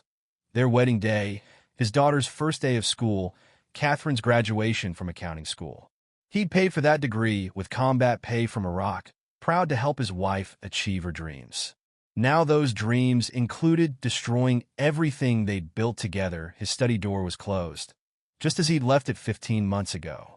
The room had been his sanctuary, a place where he could decompress after difficult missions or work on battalion paperwork. Catherine rarely entered it. She said the military memorabilia made her uncomfortable. Now he wondered if it had been guilt rather than discomfort keeping her away. The key to the study was on his main ring, smaller than the others. The lock turned with a soft click, and James slipped inside, closing the door behind him. The room smelled of leather and gun oil. He taught his daughter proper weapon maintenance before deploying, making her promise to clean his collection monthly. By the spotless condition of the display cases, she kept that promise. His gun safe stood in the corner, a solid piece of American steel that had cost him a month's salary. The combination came automatically. 0-7-1-5, their wedding date. The irony of using that number now made his jaw clench. The mechanism released with a heavy thunk, and the door swung open to reveal his private arsenal. The Magnum rested in its customized foam cradle, gleaming under the study's soft lighting. James lifted it with reverent familiarity, checking the chamber in action out of habit. His daughter had maintained this weapon too. The barrel was spotless, the action smooth. He bought it after his third deployment, telling Catherine it was for home protection. In 15 years, he'd never imagined using it against a threat from within. The weight of the loaded weapon centered him as years of military training took over. 6 rounds in the cylinder, more than enough. The gun oil's sharp scent filled his nostrils as he verified the sights, muscle memory from countless range sessions guiding his movements. This weapon had been his insurance policy, his guarantee that he could protect his family from any threat. But how do you protect your family when the threat comes from the person you trusted most? James moved back into the hallway, the Magnum held low against his thigh, proper room-clearing posture. The sounds from upstairs had grown more distinct. Soft music, occasional laughter, the creak of bed springs that he refused to think about. Each sound was a nail in the coffin of his marriage. Each moment another betrayal to fuel his rage. The stairs lay ahead, 15 steps between him and the destruction of everything he believed in. His military training screamed at him to maintain tactical awareness. But another voice, darker, more primal, urged him to charge up those stairs and unleash 20 years of pent-up violence. His boot touched the first step, and the old wood groaned softly beneath his weight. The sound transported him back to Afghanistan, to midnight raids and compound clearances. But this was no Taliban stronghold. This was his home, and the enemy wasn't some faceless insurgent. It was the woman who'd promised to love him until death did them part. Second step. Third. Each one bringing him closer to a confrontation that would end in blood or broken lives or both. His finger rested beside the trigger guard, not on a proper trigger discipline ingrained by decades of training. Even now, with rage burning through his veins like napalm, those fundamental skills held firm. Fourth step. Fifth. The music changed upstairs, something slower, more intimate. His grip tightened on the Magnum's textured handle, knuckles white with controlled fury. The tactical part of his mind cataloged his advantages: surprise, superior position, combat experience. The husband part of his mind cataloged betrayals, missed calls, hollow excuses, fading intimacy. Sixth step. Seventh. Movement in his peripheral vision, a shadow passing through the living room below. James froze, every muscle locked in combat readiness. Another shadow, smaller this time, moving with purpose toward the stairs that a floorboard creaked behind him. "Dad!" The voice stopped him cold. His daughter's voice, thick with emotion but steady as a combat veteran's. James turned slowly, the Magnum still held low, and found her standing at the base of the stairs. At 16, She was the spitting image of Catherine at that age, but her eyes were all his. And right now, they held a darkness he recognized from his own reflection. "Don't," she said quietly, her voice carrying the weight of secrets.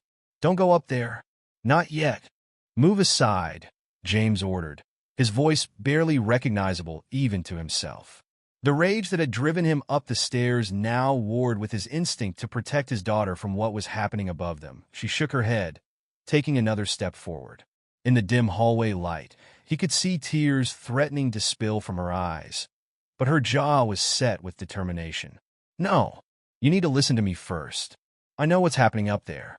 I've known for months." The words hit him like physical blows, each one driving the air from his lungs. Months. The magnum trembled in his grip as the implications sank in. His daughter had been carrying this burden alone while he was halfway around the world. Yes, her voice cracked slightly, but she steadied it with visible effort. "And I have a plan. A better plan than whatever you're thinking about doing right now. One that will destroy him completely." James's grip tightened on the magnum as another laugh drifted down from upstairs. "You're 16. You don't understand what's happening here. I understand perfectly." She cut him off, her voice hardening to match his own. "I understand that if you go up there right now, you'll end up in prison. And then what happens to me?" Her eyes, so much like his own, bored into him. "I'll be stuck with them. Is that what you want?" The tactical logic of her words penetrated the red haze of his rage. He'd seen too many good soldiers throw their lives away in moments of passion. But this was different. This was his home, his wife. "Let me show you what I've gathered," she pressed, seeing his hesitation. "Please, Dad. 5 minutes. That's all I'm asking. After that, if you still want to go up there..." She left the sentence hanging. Heavy with implication, the gun trembled in his grip as he stared at his daughter. The sounds from upstairs had grown more distinct. Another laugh, the creak of bed springs, the soft murmur of voices. His finger twitched toward the trigger. "Dad?" Her voice cracked again, real fear seeping through her controlled facade. "Please. Trust me." Something in her tone reached through the fog of his rage. He looked at her, really looked at her, and saw not just his little girl, but a young woman with steel in her spine and fire in her eyes. She'd been dealing with this alone, carrying this knowledge while he was thousands of miles away, fighting someone else's war while her own world fell apart. 5 minutes, he growled, lowering the gun to his side. Relief flooded her features, but she didn't waste time celebrating the victory. "My room. I'll show you everything." James followed her down the hall, each step away from the stairs requiring monumental effort. Her room was exactly as he remembered from their video calls. Pale blue walls covered in band posters, desk cluttered with schoolwork and college brochures. But she went straight to her closet, pushing aside hanging clothes to reveal a laptop connected to an external hard drive. "I started documenting everything 3 months ago," she explained, her voice taking on a clinical tone despite the slight tremor in her hands. "At first, I thought I was being paranoid. Mom was working late more often, always with him. Then I noticed little things. New jewelry she couldn't explain, secret phone calls, text messages she'd delete right after reading." She opened the laptop, typing rapidly. The screen cast a blue glow across her face, highlighting the dark circles under her eyes that he hadn't noticed before. How many nights had she stayed up, collecting evidence while pretending everything was normal? "I installed tracking software on her phone when she was sleeping," she continued, pulling up files with practiced efficiency. "Recorded their conversations when they thought I wasn't home. But it's more than just the affair, Dad. They're planning something bigger." James stared at the screen as she opened file after file, dozens of them. Audio recordings, text message logs, photos taken through car windows showing Catherine and Robert at various restaurants and hotels. His daughter had compiled a surveillance dossier that would have impressed his intelligence officers. "This is from last week," she said, clicking on an audio file. Catherine's voice filled the room, followed by Robert's deeper tones. They were discussing money, large sums of it, being moved between accounts that shouldn't exist. "They're embezzling," his daughter explained, her voice hardening. "I've got proof of that too. Bank statements, emails, everything. He's been stealing from the company for months. and Mom's helping him hide it. She pulled up spreadsheets filled with numbers that told a story of systematic theft. They're planning to take the money and run. Start a new life somewhere else. James sank in her desk chair, the magnum heavy in his lap. The betrayal he discovered upstairs suddenly seemed shallow compared to the depths his daughter was revealing. This wasn't just an affair.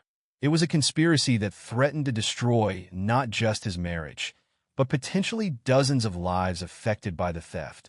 "Why didn't you tell me sooner?" he asked, his voice rough with emotion. She met his gaze steadily. "Because I needed more evidence. And because I knew what you'd do if I told you while you were deployed. You'd have come home guns blazing, and they would have covered their tracks." She gestured at the screen. "This way, we have everything we need to destroy them both. Legally. Completely. No prison time for you. No mercy for them. What exactly are you proposing?" A cold smile crossed her face, an expression no 16-year-old should know how to make. "First, we keep collecting evidence. Every meeting, every phone call, every penny they steal. Then, when we have enough, we don't just expose the affair. We expose everything. To the company board, to the police, to their families." She leaned forward, her voice dropping to a whisper despite the music still playing upstairs. "We take everything from them, Dad, just like they try to take everything from us." James stared at his daughter, seeing shadows of himself in her calculated rage. The soldier in him recognized a well-planned operation when he saw one. The father in him grieved that she'd had to become this tactical at such a young age. But there was pride too, pride in her strength, her intelligence, her refusal to be a victim. The sounds from upstairs continued, oblivious to the conspiracy being formed below. James's finger traced the trigger guard of the Magnum as he weighed his options. The immediate satisfaction of confrontation versus the total destruction his daughter proposed. "How long?" he asked finally. "A month. Maybe 2. I'm close to accessing their private email accounts. Once I have those..." She trailed off as footsteps creaked overhead. "They can't know you're home yet. We need them to feel safe, to keep making mistakes." James stood, military training taking over as he assessed the tactical situation. "I'll get a hotel room, continue monitoring them, but I want daily reports, and if anything changes, I'll call you immediately," she promised. "And Dad, thank you for trusting me." He pulled her into a fierce hug, feeling her trembling against him. For a moment, she wasn't the calculating strategist who just laid out a plan for systematic destruction. She was just his little girl, hurt and angry, and trying to protect what was left of their family. "I'm here now," he whispered into her hair. "We'll make them pay. Together." She nodded against his chest, then pulled back, wiping her eyes with the back of her hand. "You should go. They usually finish around 6, and Mom will be starting dinner soon." James holstered the Magnum, his rage now transformed into something colder, more focused. He looked at his daughter, this warrior he'd somehow raised, and saw the next several weeks stretched out before them like a campaign map. Territory to take, enemies to destroy, a war to be won not with bullets, but with patience and precision. "I'm proud of you," he said softly. "Not of what you had to do, but of how you handled it." She gave him a sad smile. "I learned from the best, Dad. Now go. I'll call you tonight with an update." James slipped out of the house as quietly as he'd entered, the weight of betrayal on his shoulders matched only by the pride in his daughter's strength. As he drove away, he glanced in his rearview mirror at the house that was no longer his home. The Mercedes was still in the garage, its engine compartment now laden with his first act of revenge.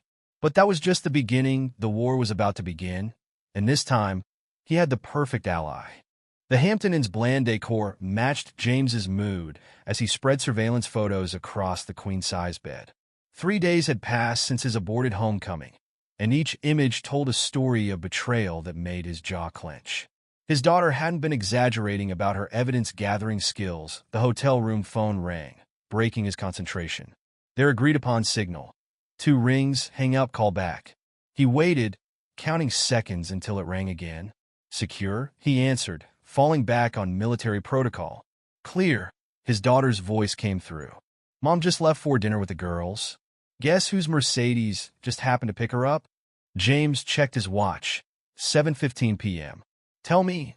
They're getting sloppy, she said, keyboard clicks punctuating her words. Maxwell didn't even park around the corner this time. Pulled right into the driveway like he owned the place. A pause, which, according to these emails I just accessed, he might be planning to do literally. Explain. Mom's been looking at real estate listings. High-end properties in the Cayman Islands. And get this, she's been doing it from her work computer, logging in through Maxwell's credentials. James moved to his laptop, opening the secure email account they'd set up. Send me everything. Already did. Check attachment 3. It's their correspondence with an offshore bank. They've been moving company funds through a shell corporation. More typing. Maxwell's getting desperate. The quarterly audit is coming up, and there's a lot of money he can't explain. How much are we talking about? At least 4 million, maybe more. I'm still decrypting some of their communications, but she broke off suddenly. Hold on. Something's happening. James straightened, instantly alert. Talk to me. Maxwell's wife just pulled up next door. She's heading for our house. Her voice dropped to a whisper. She looks pissed. Can you get audio? Better. I installed a camera in the portico last week. Sending you the live feed now. James's laptop pinged with a new notification. The video quality was impressive.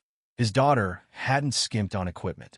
Maxwell's wife, Patricia, stood at their front door, hammer-straight posture radiating upper-class fury. The door opened, revealing Catherine in casual clothes, surprise evident on her face. Patricia, I wasn't expecting. Save it. Patricia's voice came through clearly. We need to talk about these. She thrust a manila envelope forward. Catherine took it, hands visibly shaking as she withdrew several photographs. Oh my God, his daughter whispered over the phone. Those are the ones I sent her yesterday. James felt a surge of pride mixed with concern. You didn't tell me about that. Tactical surprise. I knew she'd confront Mom directly. Her social media is full of posts about confronting problems head-on. But watch this part. On screen, Catherine was stammering denials. These aren't. They could be anyone. They're dated, Catherine. And time-stamped. You and my husband at the Gateway Hotel. The Riverside Restaurant. Our vacation home in Aspen. Patricia's voice could have frozen hell. I especially enjoyed the ones showing you entering our house when I was at my mother's funeral. James's free hand clenched into a fist. He hadn't known about that particular betrayal. I can explain, Catherine began, but Patricia cut her off. No need. Robert already did. Quite thoroughly, after I showed him copies. A cold smile. He claims you've been stalking him. That you're obsessed, unstable. He's filing a restraining order. He's what? Catherine's composure cracked. But we've been planning, he said we would. Planning what? Exactly? Patricia leaned forward. Because my lawyer would love to hear about any plans you and my husband have been making. On the phone, his daughter let out a low whistle. Maxwell threw her under the bus. Just like I predicted. You knew he would do this? Men like him always save themselves first. That's why I sent the photos to Patricia instead of the board. She'll do our work for us, digging into every aspect of his life, including the finances. James watched as Catherine crumpled under Patricia's relentless questioning. Every denial dug her deeper. Every explanation exposed another lie. It was a masterclass in psychological warfare, and his daughter had orchestrated it perfectly. There's more, she said as the confrontation on screen wound down.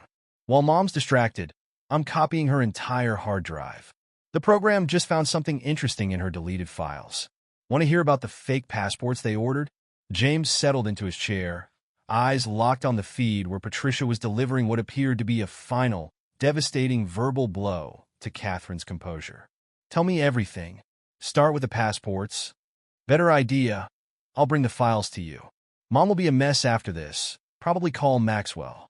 Which means I have at least 2 hours before she remembers I exist. Keys jangled in the background. Meet me at that diner you liked? The one with the good pie. James checked his weapon out of habit. 20 minutes. And daughter? Yeah. Good work on this. Your timing was perfect.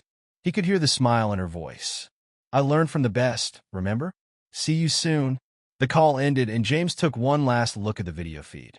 Catherine had collapsed onto the porch swing, head in her hands, while Patricia's BMW purred away into the gathering darkness. It should have given him satisfaction, seeing his wife's carefully constructed lies beginning to unravel. Instead, he felt only a cold, tactical certainty. This was just the first domino. The real devastation was still to come. He grabbed his jacket and keys, the familiar weight of the Magnum under his arm a reminder of how differently this could have gone. His daughter's way was better. Death was too quick, too merciful. Catherine and Maxwell would live to see everything they'd built together torn down. Piece by piece, the war was escalating, and they didn't even know they were under attack. Lou's diner hadn't changed in 15 months. The same neon sign buzzed in the window, the same smell of coffee and apple pie filled the air, and the same vinyl booths squeaked under James's weight as he slid into his usual corner spot. He'd chosen the seat facing the door out of habit, giving him clear sight lines to all entries and exits. The waitress recognized him immediately. "Colonel, you're back." "Evening, Rita." He managed a thin smile. "Coffee, black, and a slice of apple pie." She already had her pen ready. "2 slices," he corrected. "Expecting company." Rita's eyes twinkled. "Your girl coming by?" "Haven't seen her in here for months." "Not since." She trailed off, suddenly uncertain. "Not since Catherine started telling people I'd requested a divorce from overseas." James finished for her, keeping his voice neutral. The lie had clearly made its rounds in the community. Rita's face darkened. "Never believed that for a minute. You two were always so." She stopped as the diner's bell chimed. "Well, look who it is." His daughter entered, laptop bag slung over her shoulder. She'd changed clothes since the video feed, trading house clothes for jeans and a dark hoodie.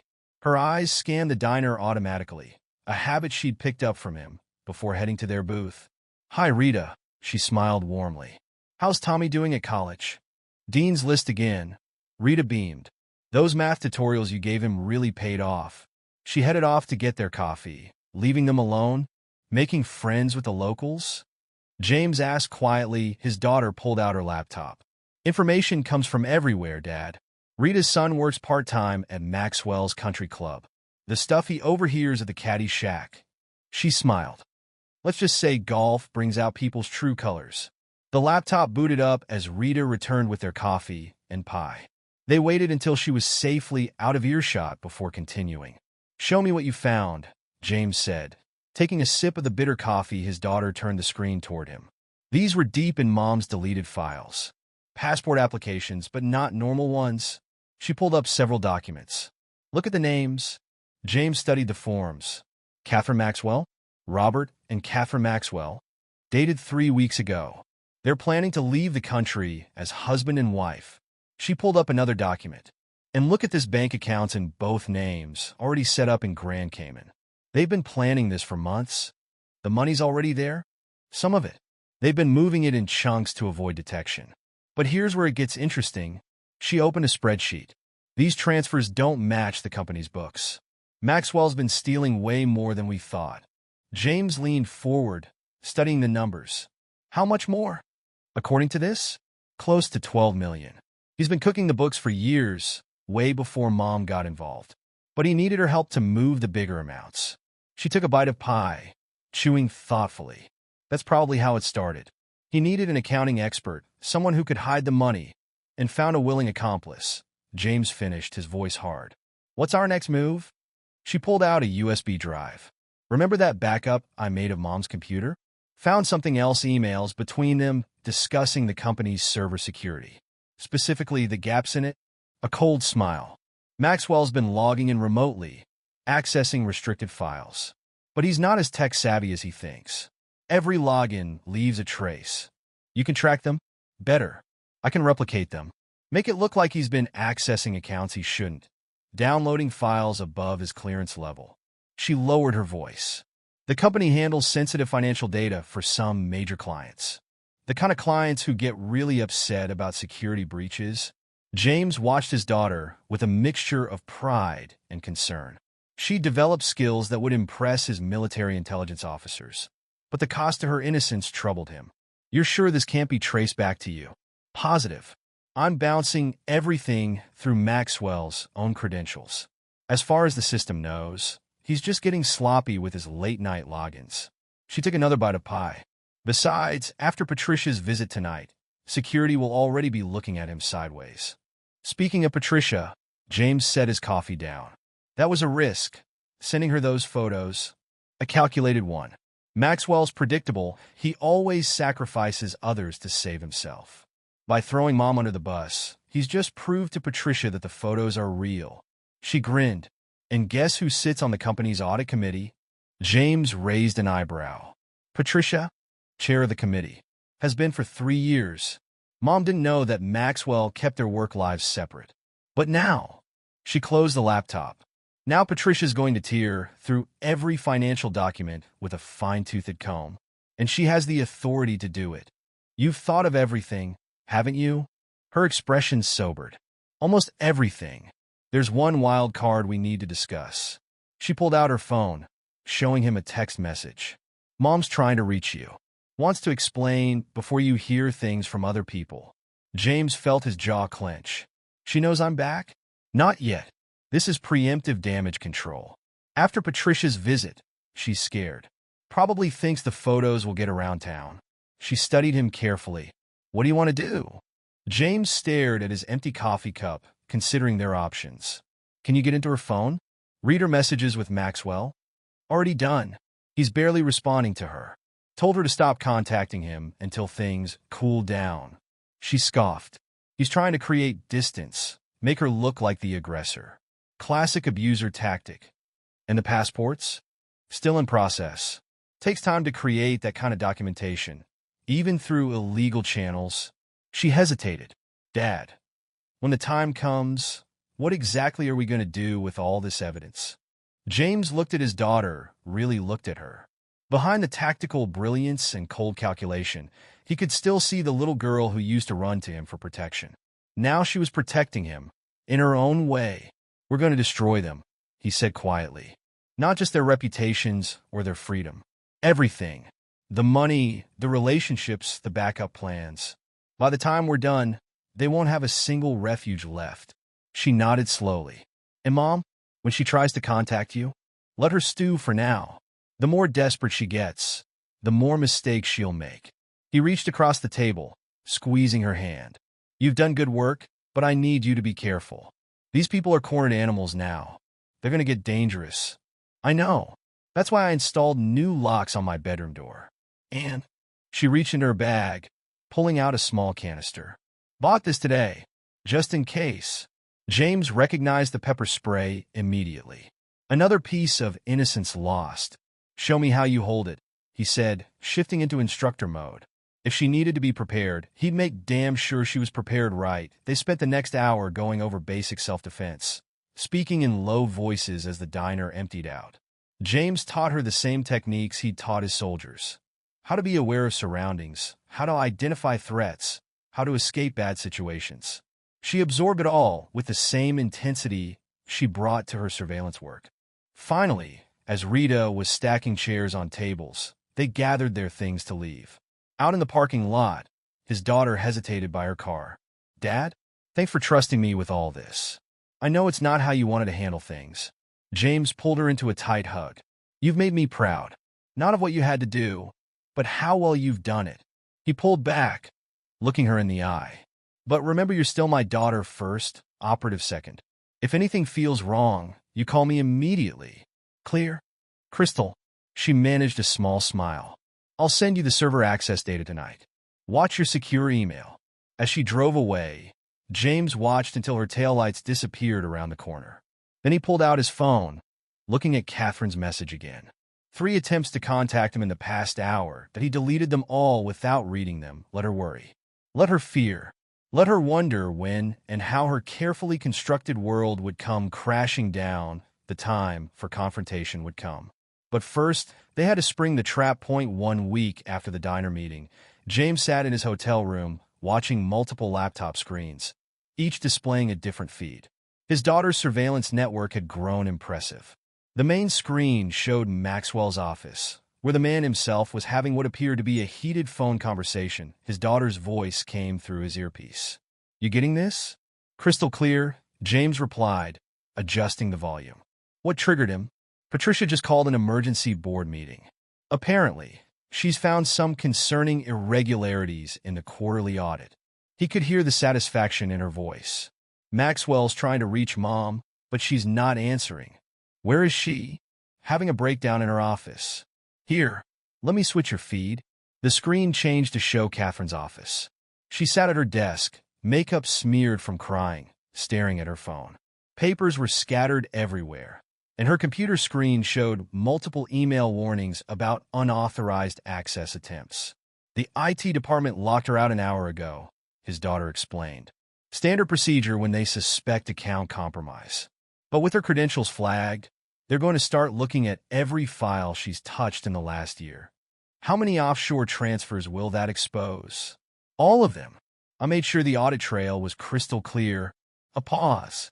Oh, this is good. Maxwell's secretary just walked in with security. They're escorting him out of the building. James switched feeds to watch Maxwell's walk of shame. The man's usual confident stride was gone, replaced by barely controlled panic. Security flanked him closely as employees peeked out of their offices to watch. Dad! His daughter's voice had an edge of concern. We've got movement at the house. Maxwell's heading there. You're clear? At Rita's diner doing homework. Mom's still at the office. Keys clacked in the background. But Maxwell looks unstable. Should I call the police? James was already moving, checking his Magnum. No, I'll handle this. Keep monitoring and record everything.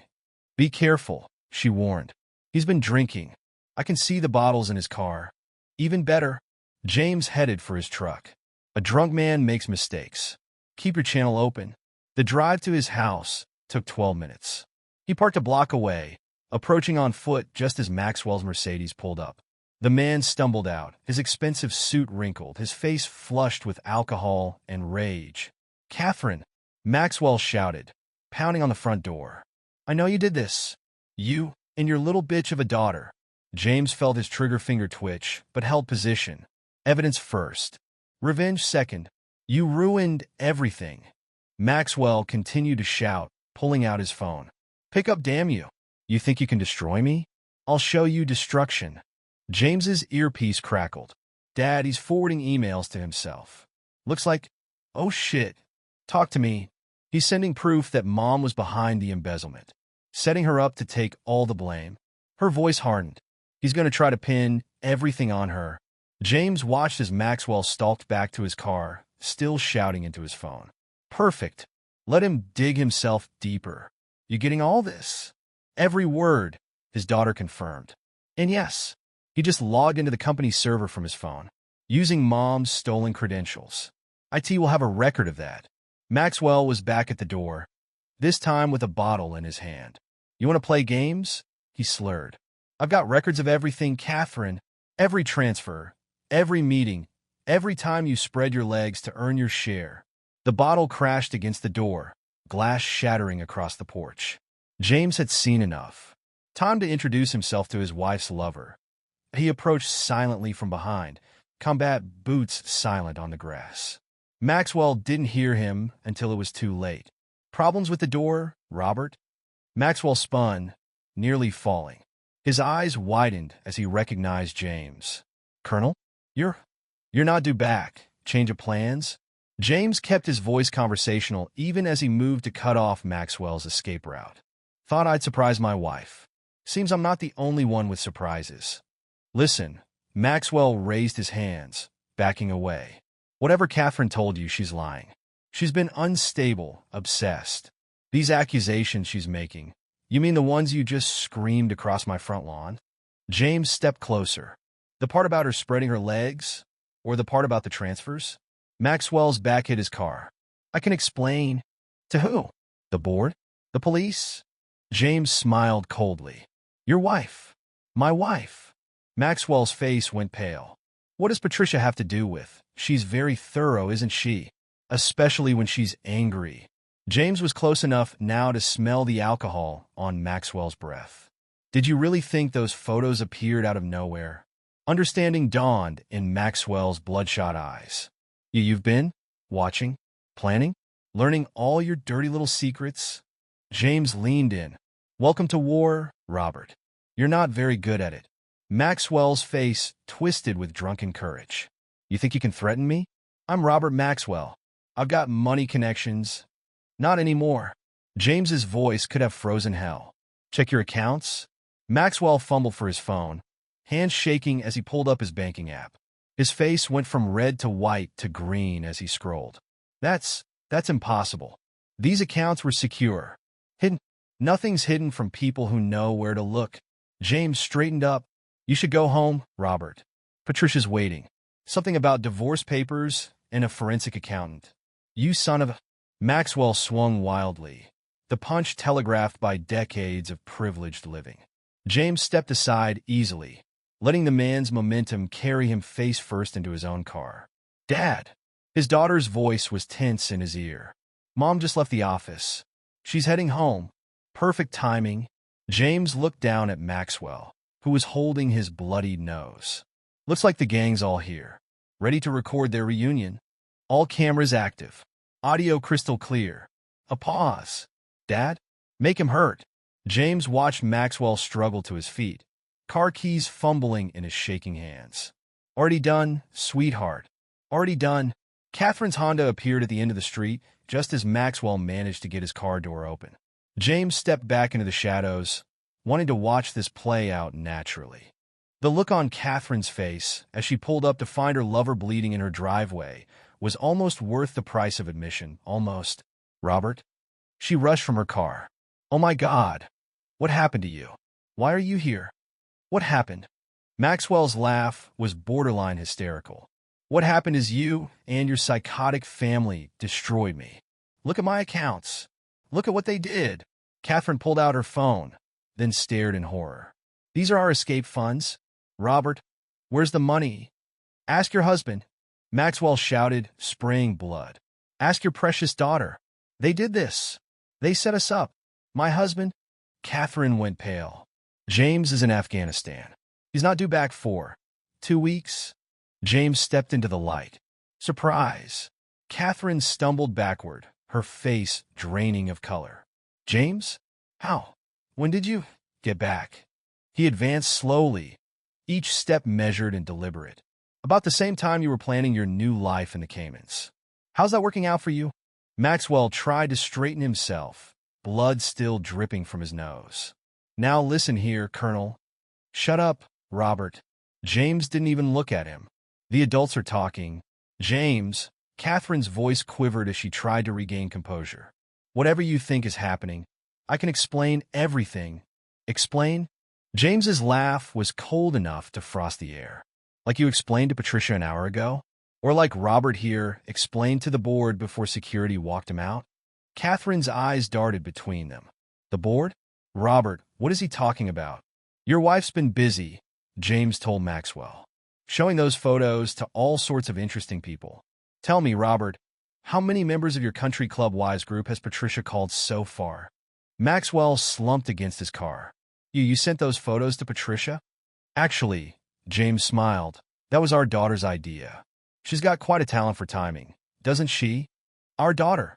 Catherine's voice rose an octave. What have you done to her? James's expression hardened. What have I done? That's rich coming from the woman who made her watch this circus for months.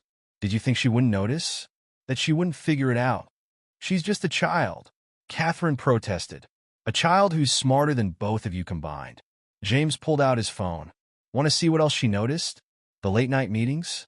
The offshore accounts? The fake passports? Maxwell lurched forward. You're bluffing. Robert Maxwell and Catherine Maxwell. James read from his screen. How romantic. Planning to start your new life together with stolen money. Tell me, Robert, does Patricia know about the house you bought in her name? The one you were planning to sell to fund your escape? That's... Maxwell swayed on his feet. That's confidential information. Not anymore. James turned to Catherine. Your boyfriend's been busy. Already trying to pin everything on you. The embezzlement, the fake accounts, all of it. Want to read his emails from the last hour?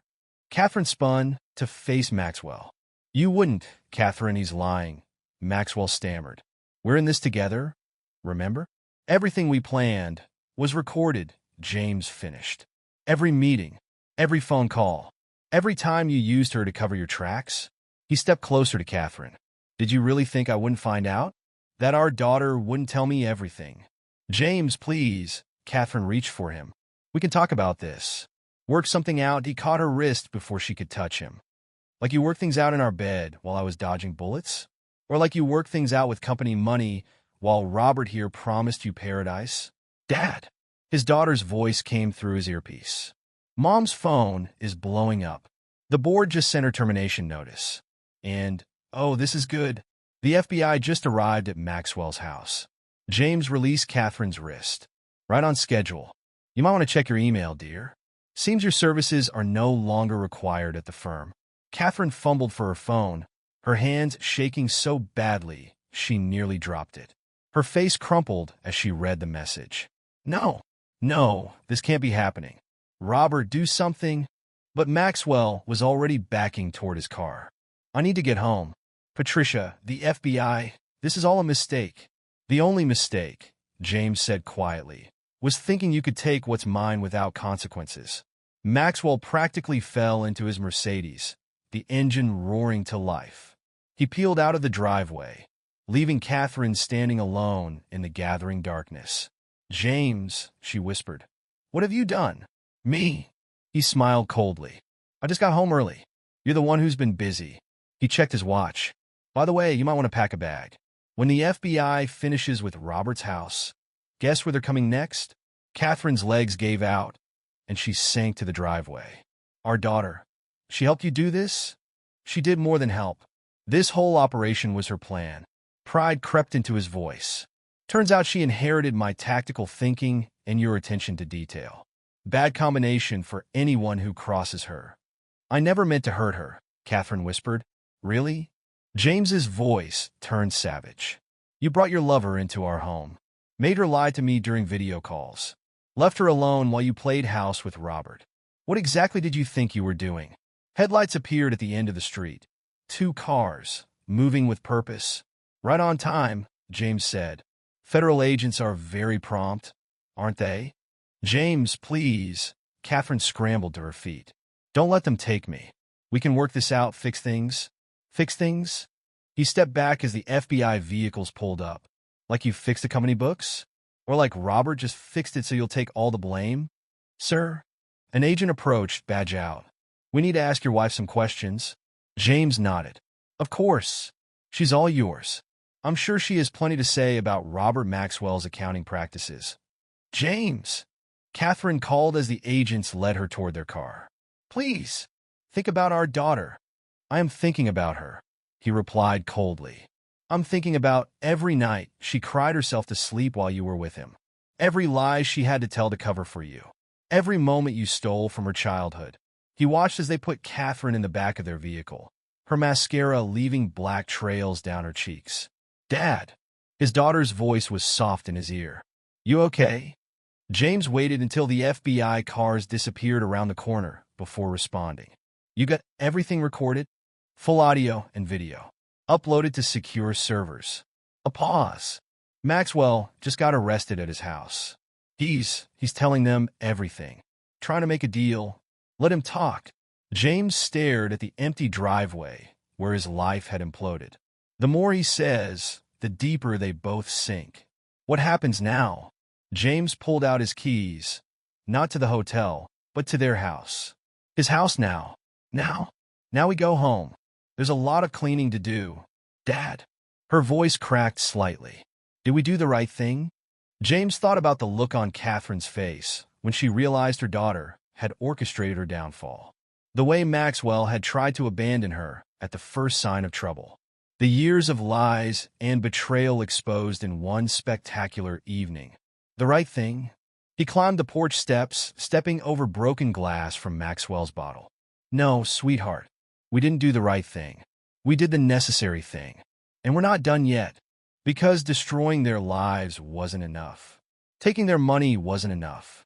Even prison wasn't enough. They needed to understand exactly what they'd lost. Who they betrayed, and this was just the beginning. At 3 in the morning, James sat in his home office, surrounded by the wreckage of his former life. He'd spent hours going through drawers and cabinets, finding evidence of Catherine's betrayal in every corner. Credit card statements showing dinners he hadn't attended. Hotel receipts from weekends he'd been deployed. Anniversary gifts he hadn't given. The door creaked open, and his daughter patted in, 2 steaming mugs in her hands. "Thought you might need this." James accepted the coffee, noticing she'd made it exactly as he liked. Black, no sugar. Like Catherine had never bothered to remember. "You should be sleeping. Too wound up." She settled into the leather chair across from his desk, pulling her knees up to her chest.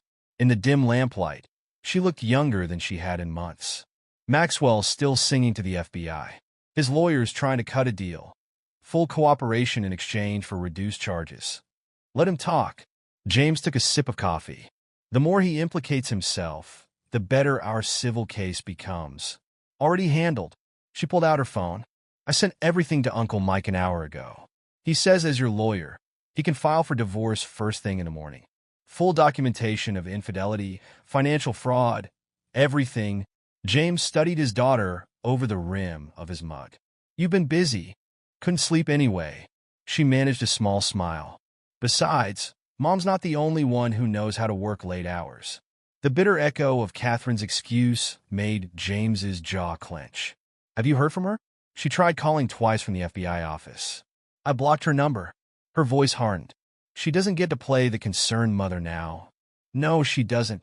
James set down his coffee. "But this isn't over. Once the shock wears off, they'll both start looking for ways to minimize the damage. We need to be ready." His daughter nodded, pulling up more files on her phone. "Already on it. I've been monitoring their emergency contacts. Maxwell's reached out to 3 different lawyers, but no one's taking his calls. Apparently, Patricia's family has some serious pull in the legal community. And Catherine? Trying to access her private accounts. The ones she thought I didn't know about." A cold smile crossed her face. "Surprise, Mom. Those are frozen too." James felt a surge of pride mixed with concern. "You're enjoying this, aren't you?" She met his gaze steadily. "After everything they did, it's not about enjoyment." James stood, moving to the window. The street outside was quiet, but police tape still fluttered around Maxwell's abandoned Mercedes. "It's about justice. Consequences. Same thing." She joined him at the window. They thought they were so clever. Playing their games, making their plans. They never even considered someone might be watching. "That's the problem with people like them," James said quietly. "They think they're the only ones capable of deception. That loyalty is something to be used, not earned."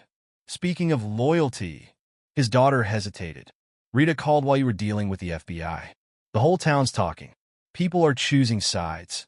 Let them talk." James turned to face her. "You okay with that? It's going to get worse before it gets better." She straightened her spine, looking more like a soldier than a teenager. "I've been handling worse for months. Besides, the people who matter already know the truth. Rita's planning to ban Maxwell from the diner." James couldn't help but smile. "Small-town justice?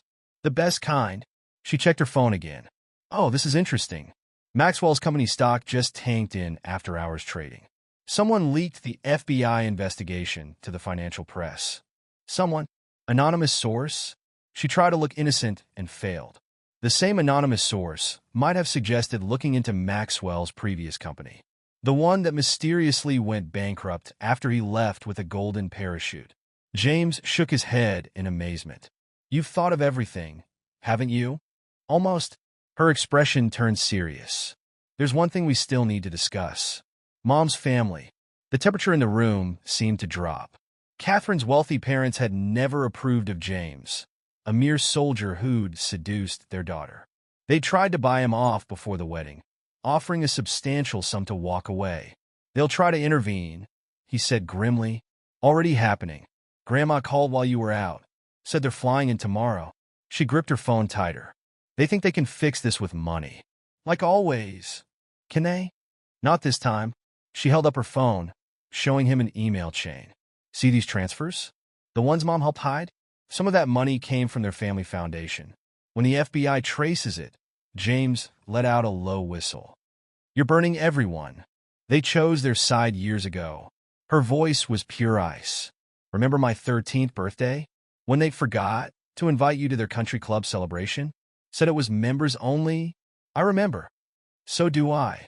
She squared her shoulders. They wanted a war? Fine.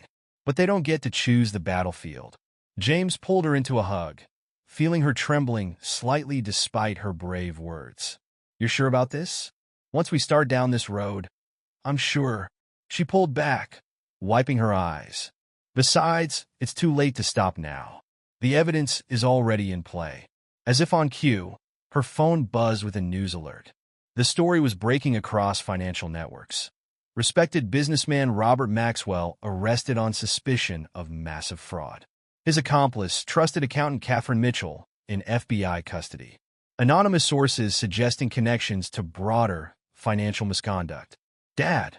His daughter's voice was smaller now, more uncertain. When this is all over, what then? James looked around his office at the military honors on the walls, the family photos he'd have to take down, the life he'd have to rebuild. But beside him stood the one thing that mattered, the one piece of his family worth saving. Then we start over, he said firmly. New house, new town if you want. Anywhere you'd like to go to college. I was thinking about Annapolis, she said quietly. Following your footsteps. Pride and pain mixed in his chest. His daughter had learned warfare at too young an age, but she'd chosen to channel it into service rather than bitterness.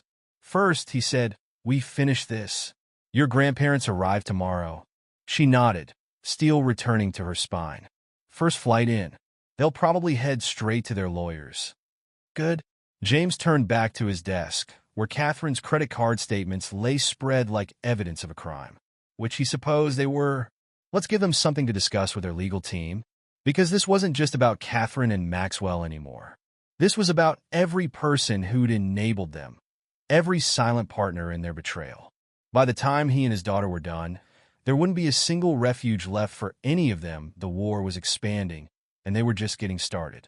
The sunrise painted James's kitchen in shades of amber as he reviewed the morning's headlines on his laptop. His daughter had been busy overnight. The story of Maxwell's arrest was everywhere, each outlet adding new layers of scandal to the mix. Federal investigators probe multi-million-dollar fraud scheme. Prominent CEO and senior accountant arrested in massive financial conspiracy. Maxwell Industries stock plummets amid leadership crisis. His phone buzzed a text from Uncle Mike, their lawyer. Court opens in an hour. Divorce papers ready. Want to throw the first punch? Before James could respond, the front door security system chimed. His daughter's voice came through his earpiece. Right on schedule. Grandma and Grandpa just pulled up in their Bentley. James checked the security feed. Catherine's parents, Richard and Elizabeth Porter, stood on his porch looking like they'd stepped out of a country club brochure. Richard's golf tan contrasted sharply with his pale linen suit, while Elizabeth's pearls gleamed in the morning light. Security cameras running? James asked. All feeds active and recording, his daughter confirmed. Want me to come home? Stay at Rita's. This conversation isn't for you. Dad, that's an order, soldier. He heard her sigh. Fine, but I'm watching everything. If they try anything, they're lawyers and golf players, sweetheart. I think I can handle them. The doorbell rang, its chime somehow managing to sound imperious. James took his time walking to the door, letting them stew in the morning heat. When he finally opened it, Elizabeth was already speaking. James, this ridiculous situation has gone far enough. We need to. She stopped short, taking in his expression. Why are you smiling? Because I've been waiting 5 years to do this. He stepped back, gesturing to the living room. Please come in. Tell me all about how you're going to fix things. Again, Richard puffed up like an angry rooster. Now see here, Mitchell. Our daughter, your daughter, James cut him off, is currently in FBI custody. Would you like to explain those transfers from your family foundation, or should we wait for the federal investigators to do it? The color drained from Richard's face. What transfers? The ones Catherine helped Maxwell hide. Nearly $2 million, if I'm not mistaken. James led them into the living room, where multiple laptops displayed various news articles and financial records. Please sit. We have a lot to discuss. Elizabeth perched on the edge of the sofa, her perfectly manicured hands clutching her designer purse. James, surely we can handle this privately. Like civilized people. Civilized? James's laugh was cold. Like when you try to buy me off before the wedding. Or when you convince Catherine to set up those secret accounts, just in case her soldier husband didn't come home. How did you? Richard stopped himself, but not quickly enough. Know about that? The same way I know about everything else. James settled into his armchair, enjoying their discomfort. Your daughter wasn't as careful with her records as she thought. Neither were you. What exactly do you want? Richard demanded. Want? I don't want anything from you. I'm just making sure you understand the situation. James pulled up a document on his laptop. Your foundation is already under investigation. The FBI is very interested in how charity money ended up in Maxwell's personal accounts. Elizabeth's composure cracked. We had nothing to do with that. Catherine handled all the transfers. She said it was for a new corporate philanthropy program. And you didn't bother to verify that? Interesting. James made a show of taking notes. I'm sure the IRS will find that fascinating. Now you listen here. Richard stood, jabbing a finger at James. We can still contain this. Make it go away. All it takes is money. Like you try to make me go away. James remained seated, projecting calm authority. How much was it again? $500,000 to leave Catherine alone?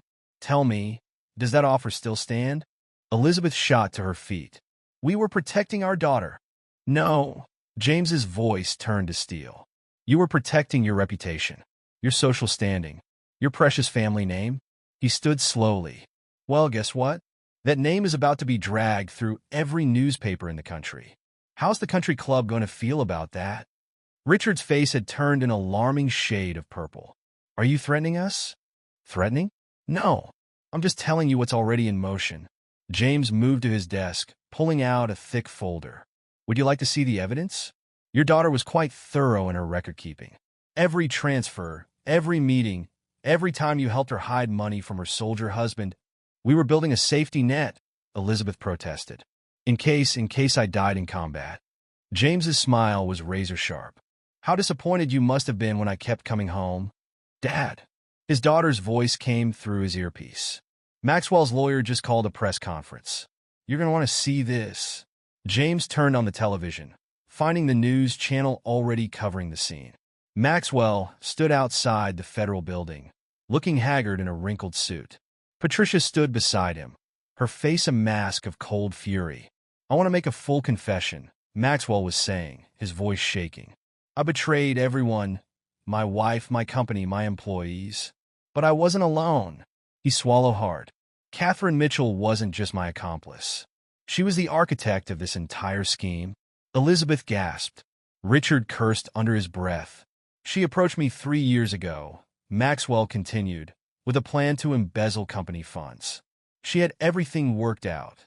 The hidden accounts, the fake documentation, even ways to disguise charitable donations as legitimate business expenses. He looked directly into the camera. I'm deeply ashamed of my role in this crime, and I'm cooperating fully with investigators. He's lying. Elizabeth shrieked. Catherine would never. Oh, but she did. James muted the television. Your daughter learned from the best, didn't she? All those lessons about protecting yourself, keeping secrets, using people's trust against them. He turned to face them fully. Tell me, did you teach her how to fake phone logs too? Or did she figure that out on her own? Richard's bluster finally failed him. He sank onto the sofa, suddenly looking every one of his 70 years. What do you want from us? I already told you I don't want anything. This isn't a negotiation. James walked to the door, opening it. This is me telling you that your daughter is going to prison. Your foundation is going to be investigated. Your reputation is going to be destroyed. He smiled coldly. And there's nothing your money can do to stop it. Our granddaughter, Elizabeth, tried one last time. Think about her future. I am thinking about her future. That's why I'm making sure she never has to deal with manipulators like you again. James's voice hardened. Now get out of my house. Your lawyers can contact Uncle Mike about the foundation investigation. As they slunk toward their Bentley, James watched them through narrowed eyes. 20 years of condescension, of subtle digs, and not-so-subtle attempts to undermine his marriage. All of it exposed as the hollow posturing of people who thought money could solve any problem. How'd it go? His daughter asked in his ear. Exactly as expected. You get everything, full audio and video. Plus some interesting reactions when Maxwell threw Mom under the bus. She paused. Dad, there's something else you should see. Mom's asking to talk to you. James watched the Bentley disappear around the corner. No. She's saying she'll tell the whole truth. About everything. Too late. James closed the door firmly. The truth is already out there. She just wasn't smart enough to control it. Because the war wasn't just about exposing their crimes.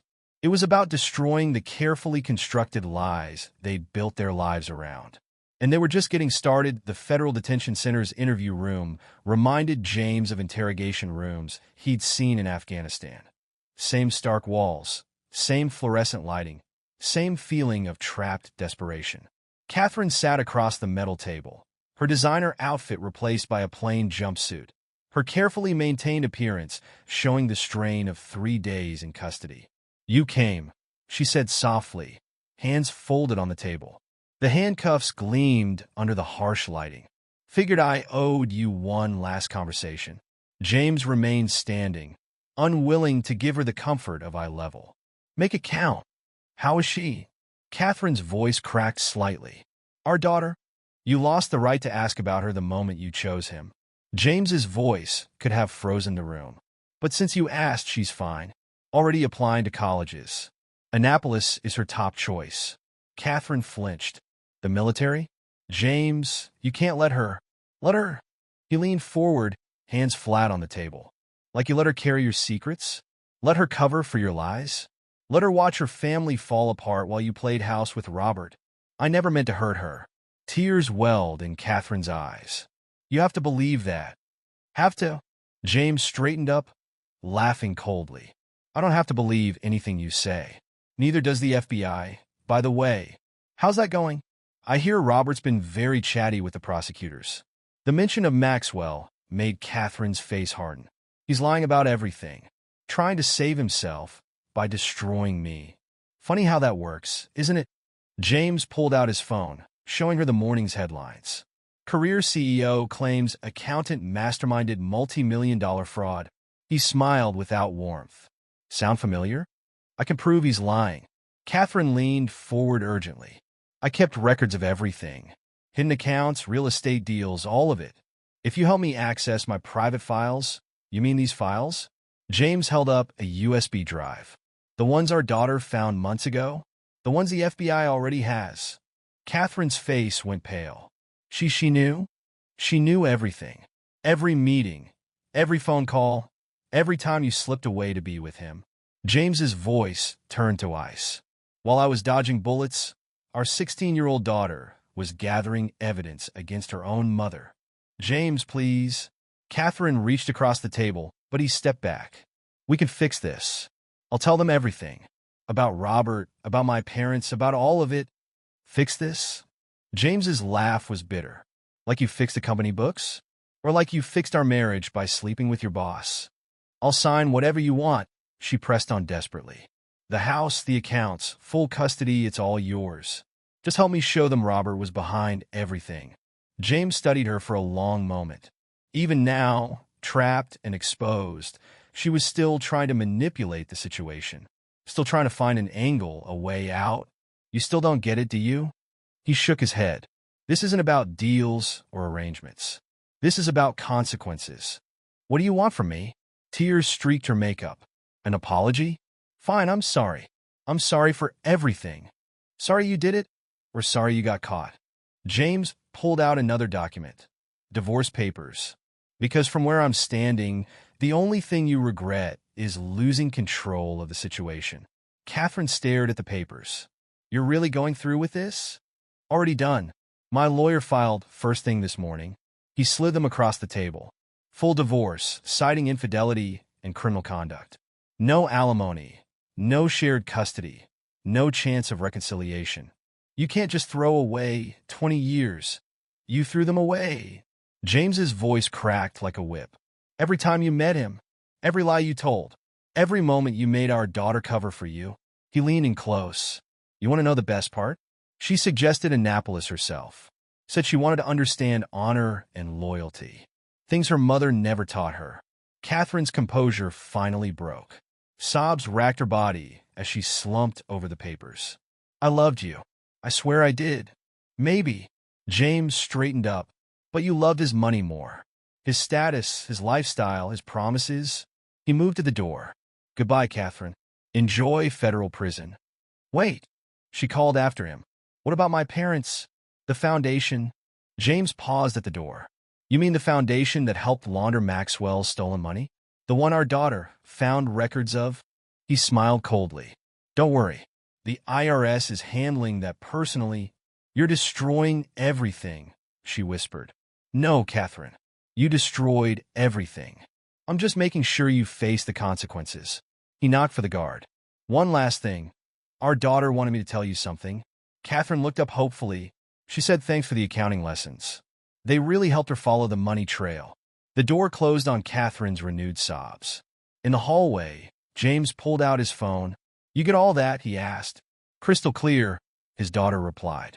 Audio and video archived. Uncle Mike says it's perfect for the divorce proceedings. How are you holding up? A pause. I'm okay. It's weird seeing her like that, but it doesn't hurt as much as I thought it would. That's because you're stronger than she ever was. James headed for his truck. Any word from Maxwell's camp? His lawyer's pushing for a plea deal, offering to testify against Mom and the foundation in exchange for a reduced sentence. She snorted. As if we don't have enough evidence already. Let him talk. James started the engine. The more he says, the deeper they all sink. Dad. Her voice turned serious. Grandma's been calling schools trying to sabotage my Annapolis application. Says a military academy isn't appropriate for a Porter woman. James felt his jaw clench. Forward everything to Uncle Mike. If they want to play that game, we can add harassment to the foundation investigation. Already done. He could hear the smile in her voice. Also sent copies to Aunt Jessica at the DR. Apparently, the Porter family's social standing isn't what it used to be. James couldn't help but feel proud. His daughter had learned warfare at too young an age, but she'd learned it well. Every move calculated, every response measured, every strike designed for maximum impact. Meet you at Rita's? She asked. The divorce papers should be processed by now. Might be worth celebrating. On my way. James pulled onto the highway, leaving the detention center and Catherine in his rearview mirror. And daughter? Yeah, you did good. All of it, the evidence, the timing, everything. Your old man couldn't be prouder. Because this wasn't just about revenge anymore. It was about justice, about consequences, about showing the world that actions had cost. And they were making sure everyone paid in full. 6 months later, James stood in the federal courthouse, watching as Catherine was led away in handcuffs. The judge's words still echoed through the chamber. 15 years for conspiracy, fraud, and embezzlement. No chance of early parole, no lighter sentence for cooperation. His daughter's meticulous evidence had made sure of that. You okay? His daughter stood beside him, wearing her first real business suit. At 17, she looked older than her years, tempered by the battles they'd fought together. Better than okay. James watched Catherine disappear through the secure door. How's Maxwell taking his 20-year sentence? Not well. She checked her phone. According to the prison gossip, he had a complete breakdown when they assigned him to regular population instead of minimum security. Keeps demanding his country club privileges. James allowed himself a small smile. And Patricia? Living well is the best revenge. His daughter showed him a society page photo. She got everything in the divorce. The houses, the cars, even his precious Mercedes collection. Sold it all and donated the money to charity. Real charity, not the foundation's kind. They walked out of the courthouse together, into the bright autumn sunshine. News cameras waited on the steps, but they'd gotten used to those. The story had been too big to ignore prominent CEO and senior accountant brought down by military husband and teenage daughter. The press loved the David versus Goliath angle. Mr. Mitchell, a reporter rushed forward. Any comment on your ex-wife's sentence? James kept walking, his daughter close beside him. They'd said everything they needed to say through evidence and testimony. The facts had spoken for themselves. Look, his daughter nodded toward a familiar Bentley parked across the street. Richard and Elizabeth Porter sat inside, watching the courthouse exit. Last desperate attempt to salvage their reputation. James asked. Too late for that. She pulled up another news article on her phone. IRS finished their investigation of the foundation yesterday. Tax fraud, misappropriation of charitable funds, illegal transfers. They're facing charges of their own now. The Bentley pulled away from the curb, carrying Catherine's parents and their shattered dreams of social standing with it. James watched them go, feeling nothing but a cold satisfaction. "Read us for lunch?" he suggested. "We should celebrate." "Can't." His daughter's smile was bright enough to light up the street. "Got my final interview with the Annapolis Admission Board this afternoon. They're particularly interested in my demonstrated leadership and investigative skills." Pride swelled in James's chest. "They'd be fools not to take you." "Oh, they're taking me?" She grinned. "The board chairman was very impressed by my detailed analysis of financial fraud techniques. Said they need officers who can think tactically in the modern battlefield." They reached James's truck, not new or fancy, but paid for honestly. Unlike the Mercedes that had started this whole thing, now evidence in a federal warehouse somewhere, Uncle Mike called this morning, his daughter said as they pulled away from the courthouse. "The divorce is final. All assets awarded to you, plus compensation for the money she stole from your deployment pay." "Blood money," James growled. "We'll donate it." "Already handled. Set up a scholarship fund for military kids." She touched his arm. "In your name."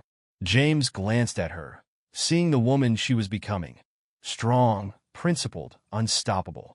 Catherine's betrayal had forced her to grow up too fast. But instead of breaking her, it had forged her into something extraordinary. "There's one more thing," she said quietly. "Mom tried to send me a letter from prison. Asked for forgiveness.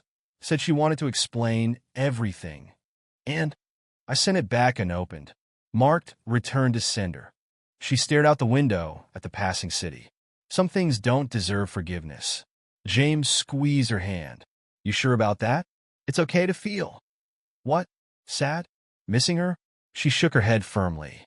"She made her choice, Dad. Every day for years, she chose him over us. Over you. Over me." Her voice hardened. "Actions have consequences. Isn't that what you taught me?" They pulled into Rita's parking lot, the familiar diner a sanctuary after the courthouse's formality. Inside, the regular customers nodded respectfully. They'd all seen the news, all known the truth about Catherine's betrayal.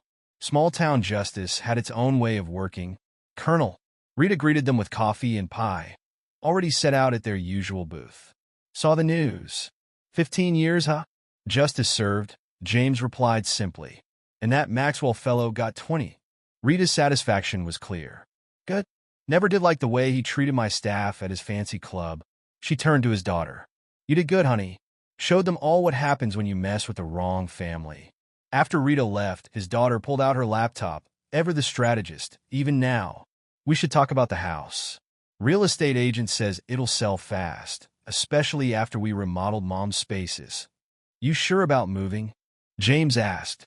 "We could stay, make new memories." "Dad."